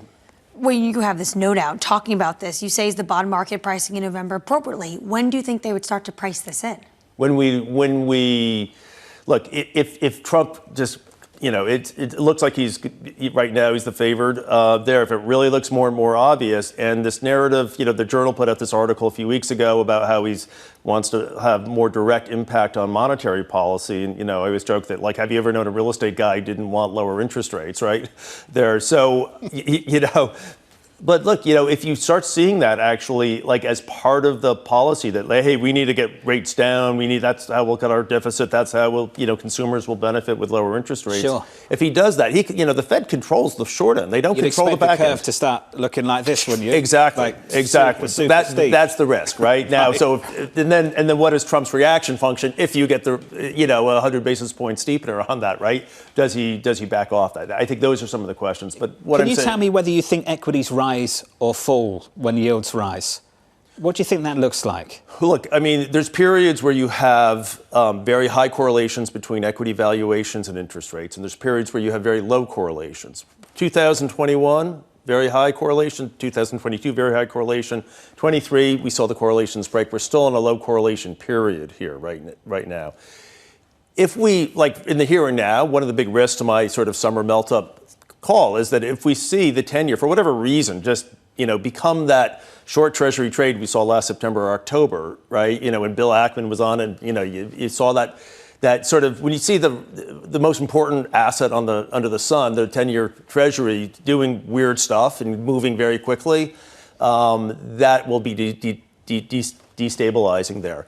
But generally, from a fundamental point of view, this rally is about earnings growth. Earnings growth has been remarkable. It's not about PE expansion. It's not about PE contraction. It's really about earnings. And if you look at it, if you look at the Mag 6, earnings growth has well exceeded its price appreciation this year, right? They achieved their earnings targets for the year the first 4 months. NVIDIA part of that story in a big way as well. Michael, enjoyed this. It's good to see you. As always. Michael Purves of Tallbacken with a lot to think about going into 2025. Equities right now, stocks positive by 0.2%. Let's get you an update on stories elsewhere this morning with your Bloomberg brief. Here's Yahara Hackers. Hey, Yahara. Hi, John. T-Mobile will buy most of U.S. cellular plus some of its assets for roughly $2.4 billion. All in all, the deal is worth $4.4 billion and includes a mix of cash and debt. As part of the deal, T-Mobile will get U.S. Cellular's wireless customers, retail stores, and 30% of its spectrum assets. The transaction is expected to close in mid-2025, pending regulatory approvals. U.S. travelers breaking a record over the holiday weekend. The TSA screening over 2.9 million people on Friday at checkpoints across the country. It breaks the last record set during the Thanksgiving holiday rush last year. AAA predicting this was set to be the busiest Memorial Day weekend in nearly 20 years. And the Boston Celtics advanced to the NBA Finals after completing a series sweep of the Indiana Pacers in the Eastern Conference Finals. The Celtics' 105-102 win handed them a 4-0 sweep and sealed their second trip to the finals in the past 3 years.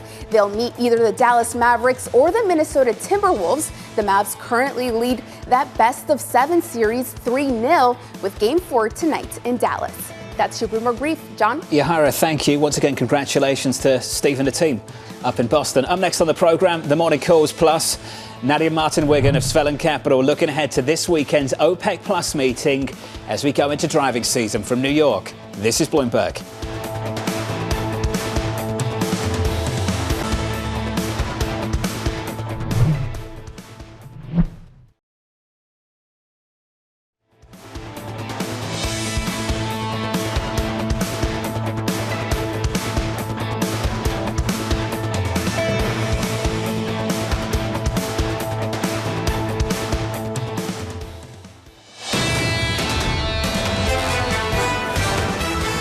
Said this a few times, massive week coming up, supply a little bit later, Beige Book, 24 hours away. Am I doing it right? Oh my God, right? You're crushing me. No? Look, it's not a massive week. That's what you want from me. Okay, I understand, but other than week. It's going to make a comedy out of every single auction. But it isn't important to watch it. I'm not trying to make a comedy out of the auctions. You should. It's a light week. We like this sometimes. We just do. a little bit of a break. Yes. Before things start to pick up. Payroll's 2 Fridays away, June 12th for CPI. And a Federal Reserve decision. Not a massive week. On schedule at least. Things can happen though. Futures on the S&P positive by 0.1%. It yields a little bit lower by a single basis point on a 10-year. 445. 32. Let's get you some morning calls. First up, Stifel lowering its price target on Lululemon to $410, but maintaining a buy rating. The analyst citing disappointing full-year guidance implying sluggish US sales trends. Next up, Mizuho upgrading Norwegian Cruise Line to buy. The analyst pointing to incremental cost cuts and an attractive valuation. That stock is up another 3%. And finally, Wedbush upgrading Airbnb to outperform with a 165 price target. The analyst seeing near-term upside thanks to resilient travel demand, plus long-term growth opportunity. Let's turn to crude as well. We'll talk about travel and the upcoming OPEC meeting. Brent crude holding steady near $83 a barrel, but prices could soon test an $80 floor unless OPEC Plus moves to extend production cuts. OPEC ministers are scheduled to meet virtually this weekend. Nadia Martin-Wiggen of Svelland Capital joins us now for more. Nadia, great to catch up with you. What are you looking for from that OPEC Plus meeting? We want clarity of message. The market expects them to roll over the cuts, but the most important thing is how they communicate it. Is everyone on board? How are Russia and Iraq going to comply in Kazakhstan? That's what we want to know. When you look at the communication coming out, do you look to potentially the plus side of Russia, or is it really going to be about what Prince Abdulaziz says? Number one is what the prince says.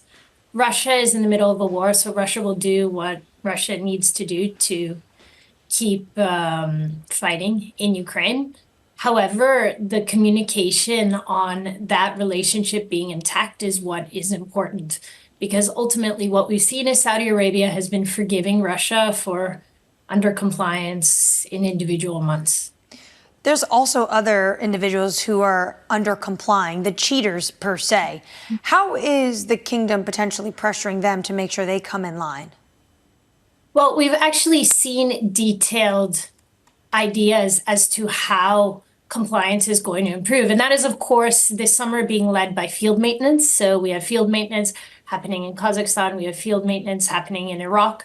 I think in the medium term on Iraq, we still have the Sayon pipeline being out. We have the KRG producing around 250, 300,000 barrels per day of oil. But we could see that jump at some point. I think while this OPEC agreement is intact in terms of the level of cuts, 2.2 million barrels per day that we're seeing, we're not going to see any progress on that side. And it's much easier for SOMO, the national Iraqi side, to just say the KRG needs to hold back on that side. However, we have seen this compliance continue to slip month on month. And currently, we're in a tight Brent range of between $80 and $84.4 a barrel.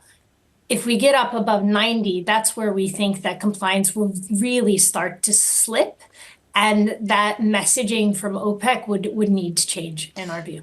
Nadia, when you look at the prices, we've seen geopolitical risk premium ebb and flow throughout these Brent prices. Do you think there's any priced in right now? Not really. We saw yesterday a potential escalation between Egypt and Israel. And the oil price didn't shift out of its very tight range.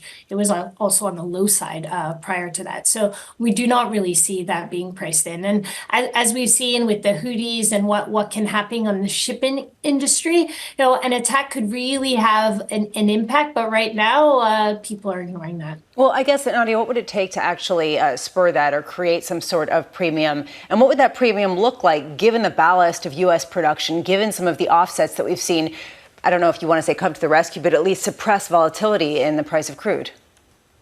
Yeah, I mean, we are at a very low volatility in terms of crude. I think an actual attack on a tanker, closing down or slowing down escorted shipping escorts, of course, around the Straits of Hormuz, some sort of outage like that would have a real impact. Or if it were an escalation involving, the producers themselves. We saw this escalation potential between Iran and Israel, but really it was a tit-for-tat response and not creating any real damage on that side. As you say, U.S. crude has been resilient. According to the weekly numbers, it's at around 13.1 million barrels per day, which signifies a 600,000 barrel per day shift up versus those January lows where we had the winter outages. We actually think production could be higher than that. this summer, another 150,000 barrels per day. But when we look towards Q3 balances on the crude side, forecasters are seeing a minimum of a 500,000 barrel per day up to 2.1 million barrel per day draw. That builds up over the course of Q3, but that's where the market has big expectations for big draws, and then that U.S. incremental supply is really insufficient. Nadia, appreciate the update, as always. Nadia Martin-Wiggen there at Svelland Capital on the latest for crude and the Middle East. The last thing this president needs going into November is higher gasoline prices. The good news for him at the moment is this tension in the Middle East doesn't seem to be spilling over into commodity markets. Well, to Nadia's point, we asked where's the risk premium when it comes to geopolitics. Says not really priced in at the moment. I go back to what we heard from Gas Buddy over the weekend, how when you look at the gasoline prices for Memorial Day weekend, this weekend, they were 2 cents lower to last week. And what did Biden's energy czar say? Amos Hochstein on Twitter, production up, renewables up, prices down. This is where they want to keep it before November. Are they embracing production up now? Some people in the administration that feels like a new thing. Some people. Okay. Depends who you ask in the administration. Not everyone. Nuance. Come on, we want nuance. It's a necessity to get to the ultimate end. Did you get nuance in Washington? I think an Amos Hochstein loves more than 13 million barrels a day. Not his words, but I think that's what he would like to see, as opposed to, say, a John Podesta. Equity futures right now on the S&P, just about positive.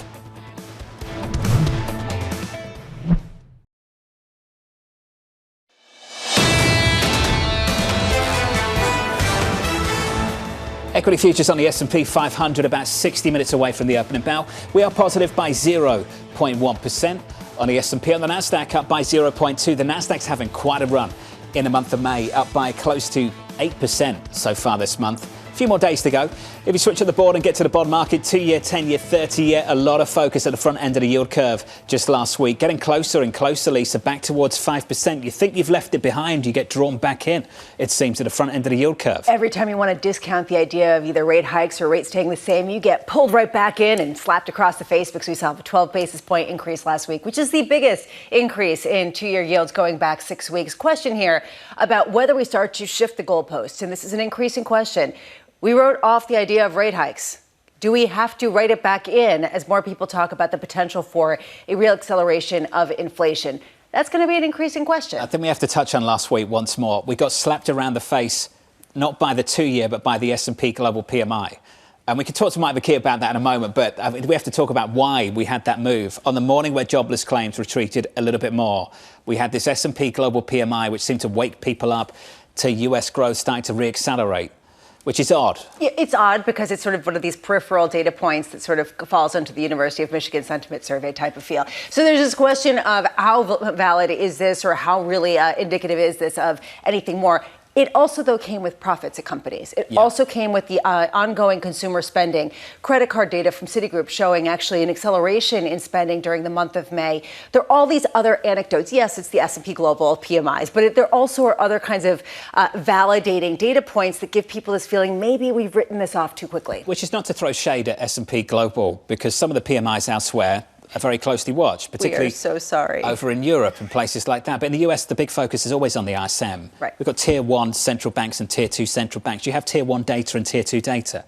So it's interesting to see tier 2 data move markets as much as it did last week on a day where Nvidia was up by 10%. Well, that's, I think, the key. Why did Nvidia not drive the bus, given the fact that that had been so heralded and they did blow it out of the water? A lot of people are talking about the tier 2 data as being as important, given how unreliable some of the tier 1 data has become in the post-pandemic era. Which is why the beige book is so important later this week. Yeah, that's good. All right. Under surveillance this morning, top stories. An Israeli airstrike near the Gazan city of Rafah is drawing global condemnation. The Hamas-run health ministry saying the strike killed an estimated 45 Palestinians at a camp for displaced people.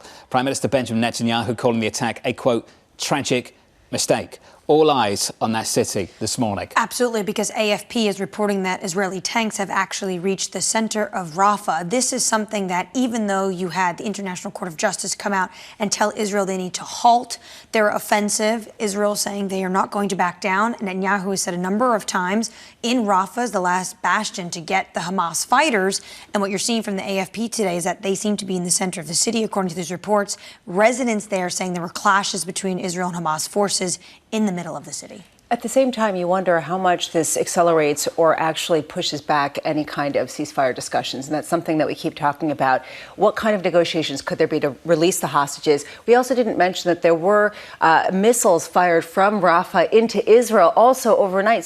So many questions about the status of this conflict, what the status is of Hamas, and what the ability is to kind of reach an end. The moment we get some updates on the latest in Rafah, we'll bring them to you. An update on Apple for you earlier this morning. iPhone shipments in China seeing a rebound last month. Data from the China Academy of Information and Communications Technology showing a 52% jump in April as Apple and its Chinese resellers continue to slash prices. The surge coming after steep declines to start the year. Tons of confusion, Lisa, about where Apple was in China. I think that Mr. Cook, Tim Cook, had given us a decent guide that things were getting better.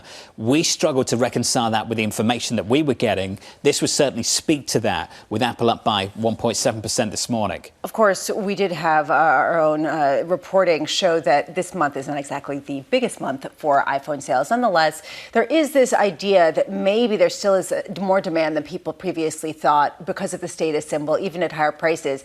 I want to see how much they cut prices to get some of this increase in volume, because we did hear about those price cuts on iPhones in China. Yeah, units, volume, not price. Exactly. This one, yeah. I'm with you on that too.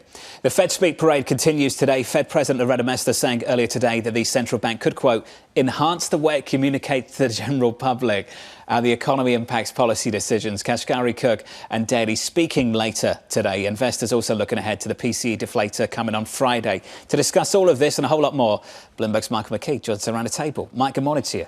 Good morning. Ramo's trying to make this week happen, like big week, Facebook, all of that stuff. It is a big week towards the end of the week. We're back loaded as we have been. Do you want to start Friday? So many weeks. We could start with Friday and talk about the PCE numbers, because that's what's going to drive any conversations about the Fed and what they do. And the good news is, of course, Friday marks the last day that they can comment. So you'll have some peace and quiet for 10 days until they get to the Fed meeting on the 12th. But yeah, PCE inflation. And the interesting thing there is over the last 6 months, PCE has come in lower than forecast by the markets. And if we get something like that again, you could see some of this volatility that Lisa was talking about. You asked some interesting questions about the markets and their reaction to these numbers that I have no idea how to answer, other than traders got to trade, and we're trading in a range for yields, and whether this little bit means anything or not, it means something to the commissions for the guys on Wall Street. So. Well, we'd ask you then, as the economist in the room, how much weight to put on data like last week, the S&P Global PMI for the US? How much weight should we put on that? I think you just put a little bit of weight on it. It doesn't tell you anything specific about the economy other than we're not falling off a cliff. S&P and the ISMs are sentiment indexes for businesses. Are things better or worse than they were last month?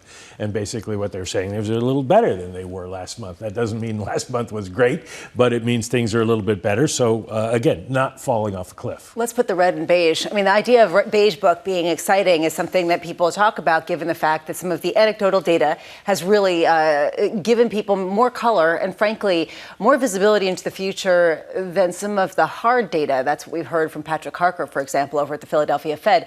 Do you think that it's going to be that much more important this time around?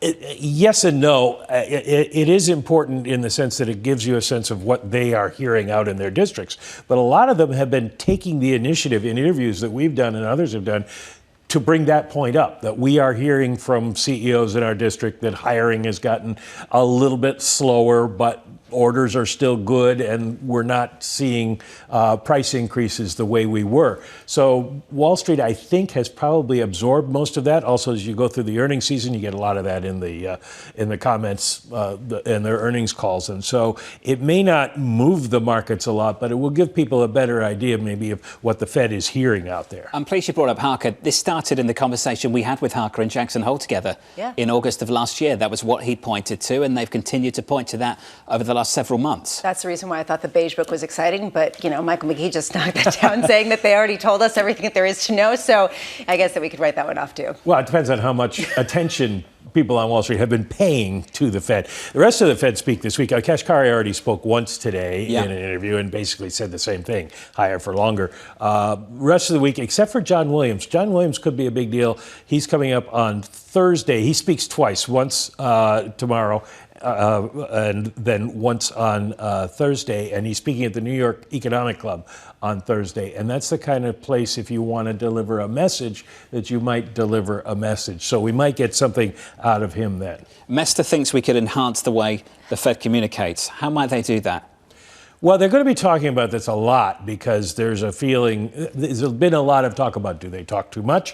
What do they do about forward guidance? If you say, we're not doing forward guidance anymore, but you say we're going to be higher for longer, isn't that forward guidance? And they looked, the last time they changed their communications was to put fan charts out like the Bank of England does in terms of what the odds are for any particular median forecast, but nobody reads those. So everybody just looks at the dot plot. So how do they adjust these sorts of things? This fall, they're going to start a review of their policy framework, the one where they said they were going to average inflation targeting. So I imagine that communication is going to be a big part of that as well. The timing of that, not great, when they introduced it anyway. Mike McKee, thank you, sir. Appreciate it. Election year this year. Yeah, I know. Joining us now, Pooja Sriram of Barclays and Deborah Cunningham of Federated Hermes for a conversation about the Federal Reserve. Pooja, I want to start with you. You've talked about the healthy scepticism you have about the degree of restrictiveness this Federal Reserve has with this policy rate, with this economy. Where do you stand on that now? Hi, thanks for having me on the show. Yes, we've had our doubts about if policy is restrictive enough. And I think, one thing that keeps fueling that doubt is just given how resilient the macroeconomic backdrop remains. We saw, pretty firm data on spending in Q1. And honestly, our take on the retail sales, the latest retail sales print is really that maybe demand just normalized after a very big March increase. And there's, the fundamentals for the US consumer still looks pretty firm. And I think, we echo what we learned from the minutes, that there is some uncertainty regarding the restrictiveness of monetary policy. Deborah, how skeptical are you? I'm probably not quite that skeptical. I do believe that even in an environment where inflation remains at 3 to 4%, 5.25 to 5.5, with the yield curve fairly flat, inverted to some degree as you go further out the curve, where expectations are different from a time frame standpoint. But I do believe, given where we are from a standpoint of growth in the economy, where we are from inflationary levels having come down as far as they are, but still with a ways to go, that the level that is currently being dictated in the market at 5+%, for the money markets, 5- small amounts for the bond markets, seems to be doing its job. And I feel like the Fed rhetoric that we have been hearing for pretty much from everyone since the last meeting has been that it's high enough. It doesn't need to go higher at this point. So I feel like we're in a don't fight the Fed type of trade at this point. That said, Deborah, do you think it would be a mistake to cut rates here, given the fact that so many people are seeing enough momentum in the economy to really risk the potential for reacceleration in inflation? I do. I think we're not to the time period that we need to see inflation or cuts due to inflation yet at this point. We have seen some, maybe cracks in some of the data, barring some of the second tier data that Mike was talking about earlier and that you were all speaking about. I think, when you look at some of the employment statistics, if you look at, the JOLTS data, maybe some of the broader indices from an inflationary perspective, it certainly is not what I would call a crack that turns into, a big fissure or canyon. It's just something that I think probably takes the growth side of the equation down a little bit, more dependent upon the consumer, more dependent upon services than goods. And all of that plays into, sort of keeping rates where they are. I don't think the Fed is at this point in any need, nor are they being compelled to move rates in either direction. Pooja, what's your take on this? Tom Tzitzouris of Strategas was on earlier, and he was saying that it would be a policy error for the Federal Reserve to cut this year, given the fact that there is so much momentum and a lot of in the pipeline inflationary pressure that's going to come through next year. Do you agree? So I think it really depends on how the data evolve here on. Our own baseline expectation is that perhaps they will find an opportunity to initiate a rate cut this year. Most likely in September, equally likely in December, just depending on, how the data, particularly the inflation prints, play out. And if we indeed, get a series of 0.2% month-over-month on core PCE, and that evidence accumulates, I think it'll be very hard for. There would be no reason why they remain on hold. I think they can, get their foot in and at least get one rate cut. From a risk management perspective, policy would still be relatively restrictive in that world, but that would be a nod to the fact that the disinflationary progress has started. Pooja, I think this is the struggle we always have. We all know it's about the economic data, but what economic data? Do you ignore the solid jobless claims? Do you maybe put some emphasis on the slowdown in retail sales? Do you put some weight on the PMI from last week of all things? Where do you place the most emphasis right now in the incoming information, and what do you choose to discount, to ignore? Well, I think at this point, we can't choose to discount or ignore anything. We know that, the Fed is highly data dependent, and the data is really our only guide to give us a sense of, how restrictive monetary policy is and how the conditions are to support the disinflation process. But, just in terms of what we're really looking at, it's the inflation outcomes themselves, which I think are top of the line, very important at this point in time. And I think after that comes the labor market data and, prints related to consumer spending. So be it retail sales or the real personal spending estimates like we get this Friday. I think those are the hard data that, we're really looking for, keeping an eye out. And then again, it seems like every little data point is important. And as you rightly pointed out, the markets reacted to the S&P Global last week. So I think at this point in time, we can't afford to discount anything. Deborah, what's your take on this, given the fact that it seems like literally one comment in the Beige Book, potentially, that we are not aware of, could move things if it is something that confirms a sneaking suspicion or fear in the market?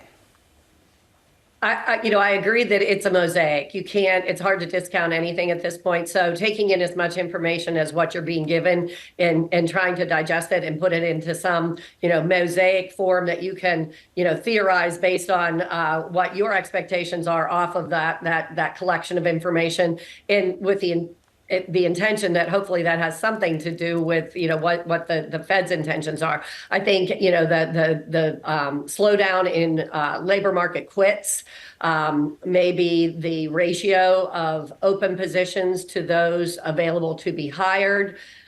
Certainly the retail sales. I mean, the consumer really has been driving this economy. So really anything that has to do with the consumer in specific, but also from a broader mosaic standpoint, you can't ignore global. You can't ignore, the non-consumer aspect of the market either. It all forms, sort of the theory that you're trying to come up with, which is higher for longer. I still think, too, when we're talking about rate cuts this year, we're only in May. Now, granted, we're at the end of May. We're almost at the beginning of summer.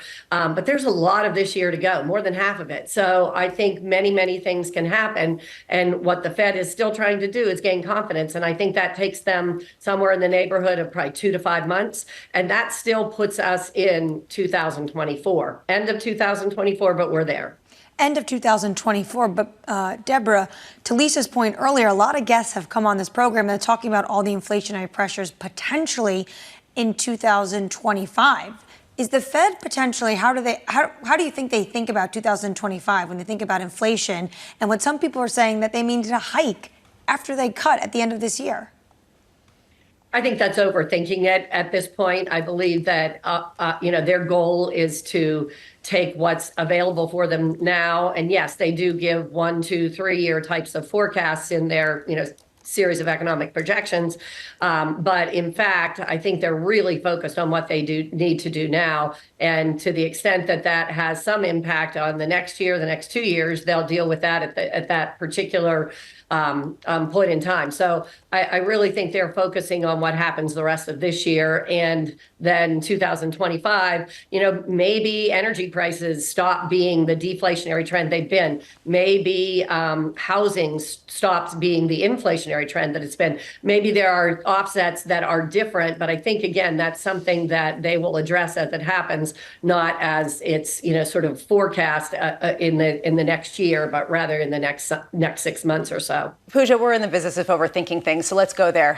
Sorry, but it is the key thing that a lot of people are trying to game out, how much we do see in November, either policy shift from either candidate actually turbocharging any kind of inflationary pressure that's in the pike. How are you gaming out how this kind of percolates, whether it's immigration changes or tariff changes that actually end up being inflationary this year? So I think in terms of being inflationary this year, I don't think those policy changes are likely to have an immediate effect. In terms of tariffs, we've done some work in the past when we had the previous round of tariffs imposed. It takes time for these prices to filter through to the economy. So if there is a policy change in that direction, sure, it will be an added impulse to inflation, but it's unlikely to be something that we feel in 2024. And of course, I think the second step to that thinking is, the scale of the policy.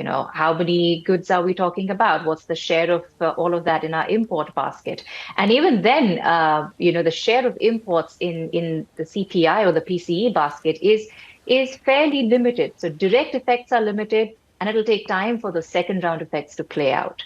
Hey, Pooja, thank you. We've got to leave it there. And to Deborah as well. To the both of you, thank you very much. Looking ahead to the Federal Reserve decision on June 12th and a sprinkle of economic data in between. Just a reminder, we do this periodically on this programme. Torsten Slok's helping us out over at Apollo with this. Here's the quote. At the beginning of the year, the market was pricing 6 Fed rate cuts this year, 6 ECB cuts, 5 from the BOE. Today, the market is pricing 2.5 cuts by the ECB, 1.5 by the Fed and the BOE. We do this every now and again in 2024. Just a reminder of where we were at the start of this year and where we are now as we start to anticipate things happening 12 months out. This is how wrong things have been over the last 5. Yeah, we haven't really gotten a good track record, particularly here. I will just say Torsten Slok's also been on fire when it comes to trying to beat the drum of basically stop expecting this recession, stop expecting this slowdown. Remember, he doesn't think there's going to be any cuts. Today's latest missive, this economy is not slowing down. Just a couple of days ago, housing is actually recovering. Super core inflation trending higher. I mean, just one heartbeat after another saying, guys, we're still getting it wrong. This is why he thinks we get no cuts in 2024. Let's take a moment and get you an update on stories elsewhere this morning. Here's your Bloomberg Brief with Yahara Hackers. Hey, Yahara. Hi, John. A series of powerful storms swept through the central and southern U.S. over the Memorial Day weekend, killing at least 22 people and leaving a trail of destroyed homes, businesses, and power outages. President Joe Biden sent condolences to the families of people who died and said FEMA is on the ground conducting damage assessments. Biden also said he contacted governors to see what federal support they might need. Former President Donald Trump's hush money trial is entering its final stage, with closing arguments set to begin today. Prosecutors and defense lawyers will give dueling takes on the evidence and testimony presented over nearly 5 weeks. Then the jury will begin deliberations. Trump is charged with falsifying business records to hide a $130,000 payment to an adult film star to keep her quiet about an alleged affair. The presumptive Republican nominee has denied wrongdoing. And the most dominating run in tennis history may be coming to an end. Spanish icon Rafael Nadal was defeated by Alexander Zverev at the French Open on Monday, losing in the first round in Paris for the first time. Nadal was cheered throughout the match by a relentless chorus of fans, but could not overcome his number 4 ranked opponent. 38-year-old Nadal has won the French Open 14 times, the most in history, and has 22 Grand Slam singles titles to his name. After the match, Nadal said, quote, "If it's the last time that I played here, I am at peace with myself." That's your Bloomberg Brief. John? Yahara, thank you. I think you've had one emotional outburst from me about Rafa earlier in the programme. You don't need another one. Up next on the programme, setting you up for the day ahead. If you missed that, it wasn't an outburst per se. It was, it was just emotional. It's emotional. We're going to miss Rafa. I thought it was well done. All right. This is Bloomberg Surveillance.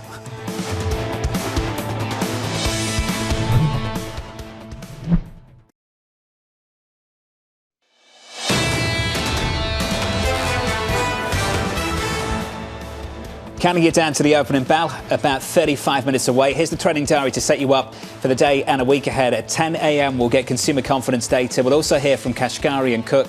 Wednesday, we'll get the Fed's beige book. Thursday, we'll get US GDP and core PCE. We'll round out the week on Friday with the PCE deflator. Bramo, final word. Some auctions too. Yeah, we didn't talk about the auctions. $69 billion of two-year auctions, two-year notes, and we've got $70 billion of five-year notes. I think it's going to be interesting. Bonds hold the key to what happens next. That's what we heard from Michael Purves, and I believe that. AMH. Final thoughts for me has to be what we're hearing this morning about Israeli forces reaching the center of Rafah. This is just yet another issue the White House needs to contend with. To Norm Raoul's point earlier, they just keep piling up, and any one of these issues around the world could really spike. And very much on our radar through the rest of the day and I guess through the week as well, going into June. Coming up tomorrow, here's the lineup for you. BlackRock's Amanda Lynham, Victoria Fernandez of Crossmark, Tom Steyer of Galvanize, and Renmac's Neil Dutter. Looking forward to being with you tomorrow. Thank you for being with us this morning. From New York City, this was Bloomberg Surveillance.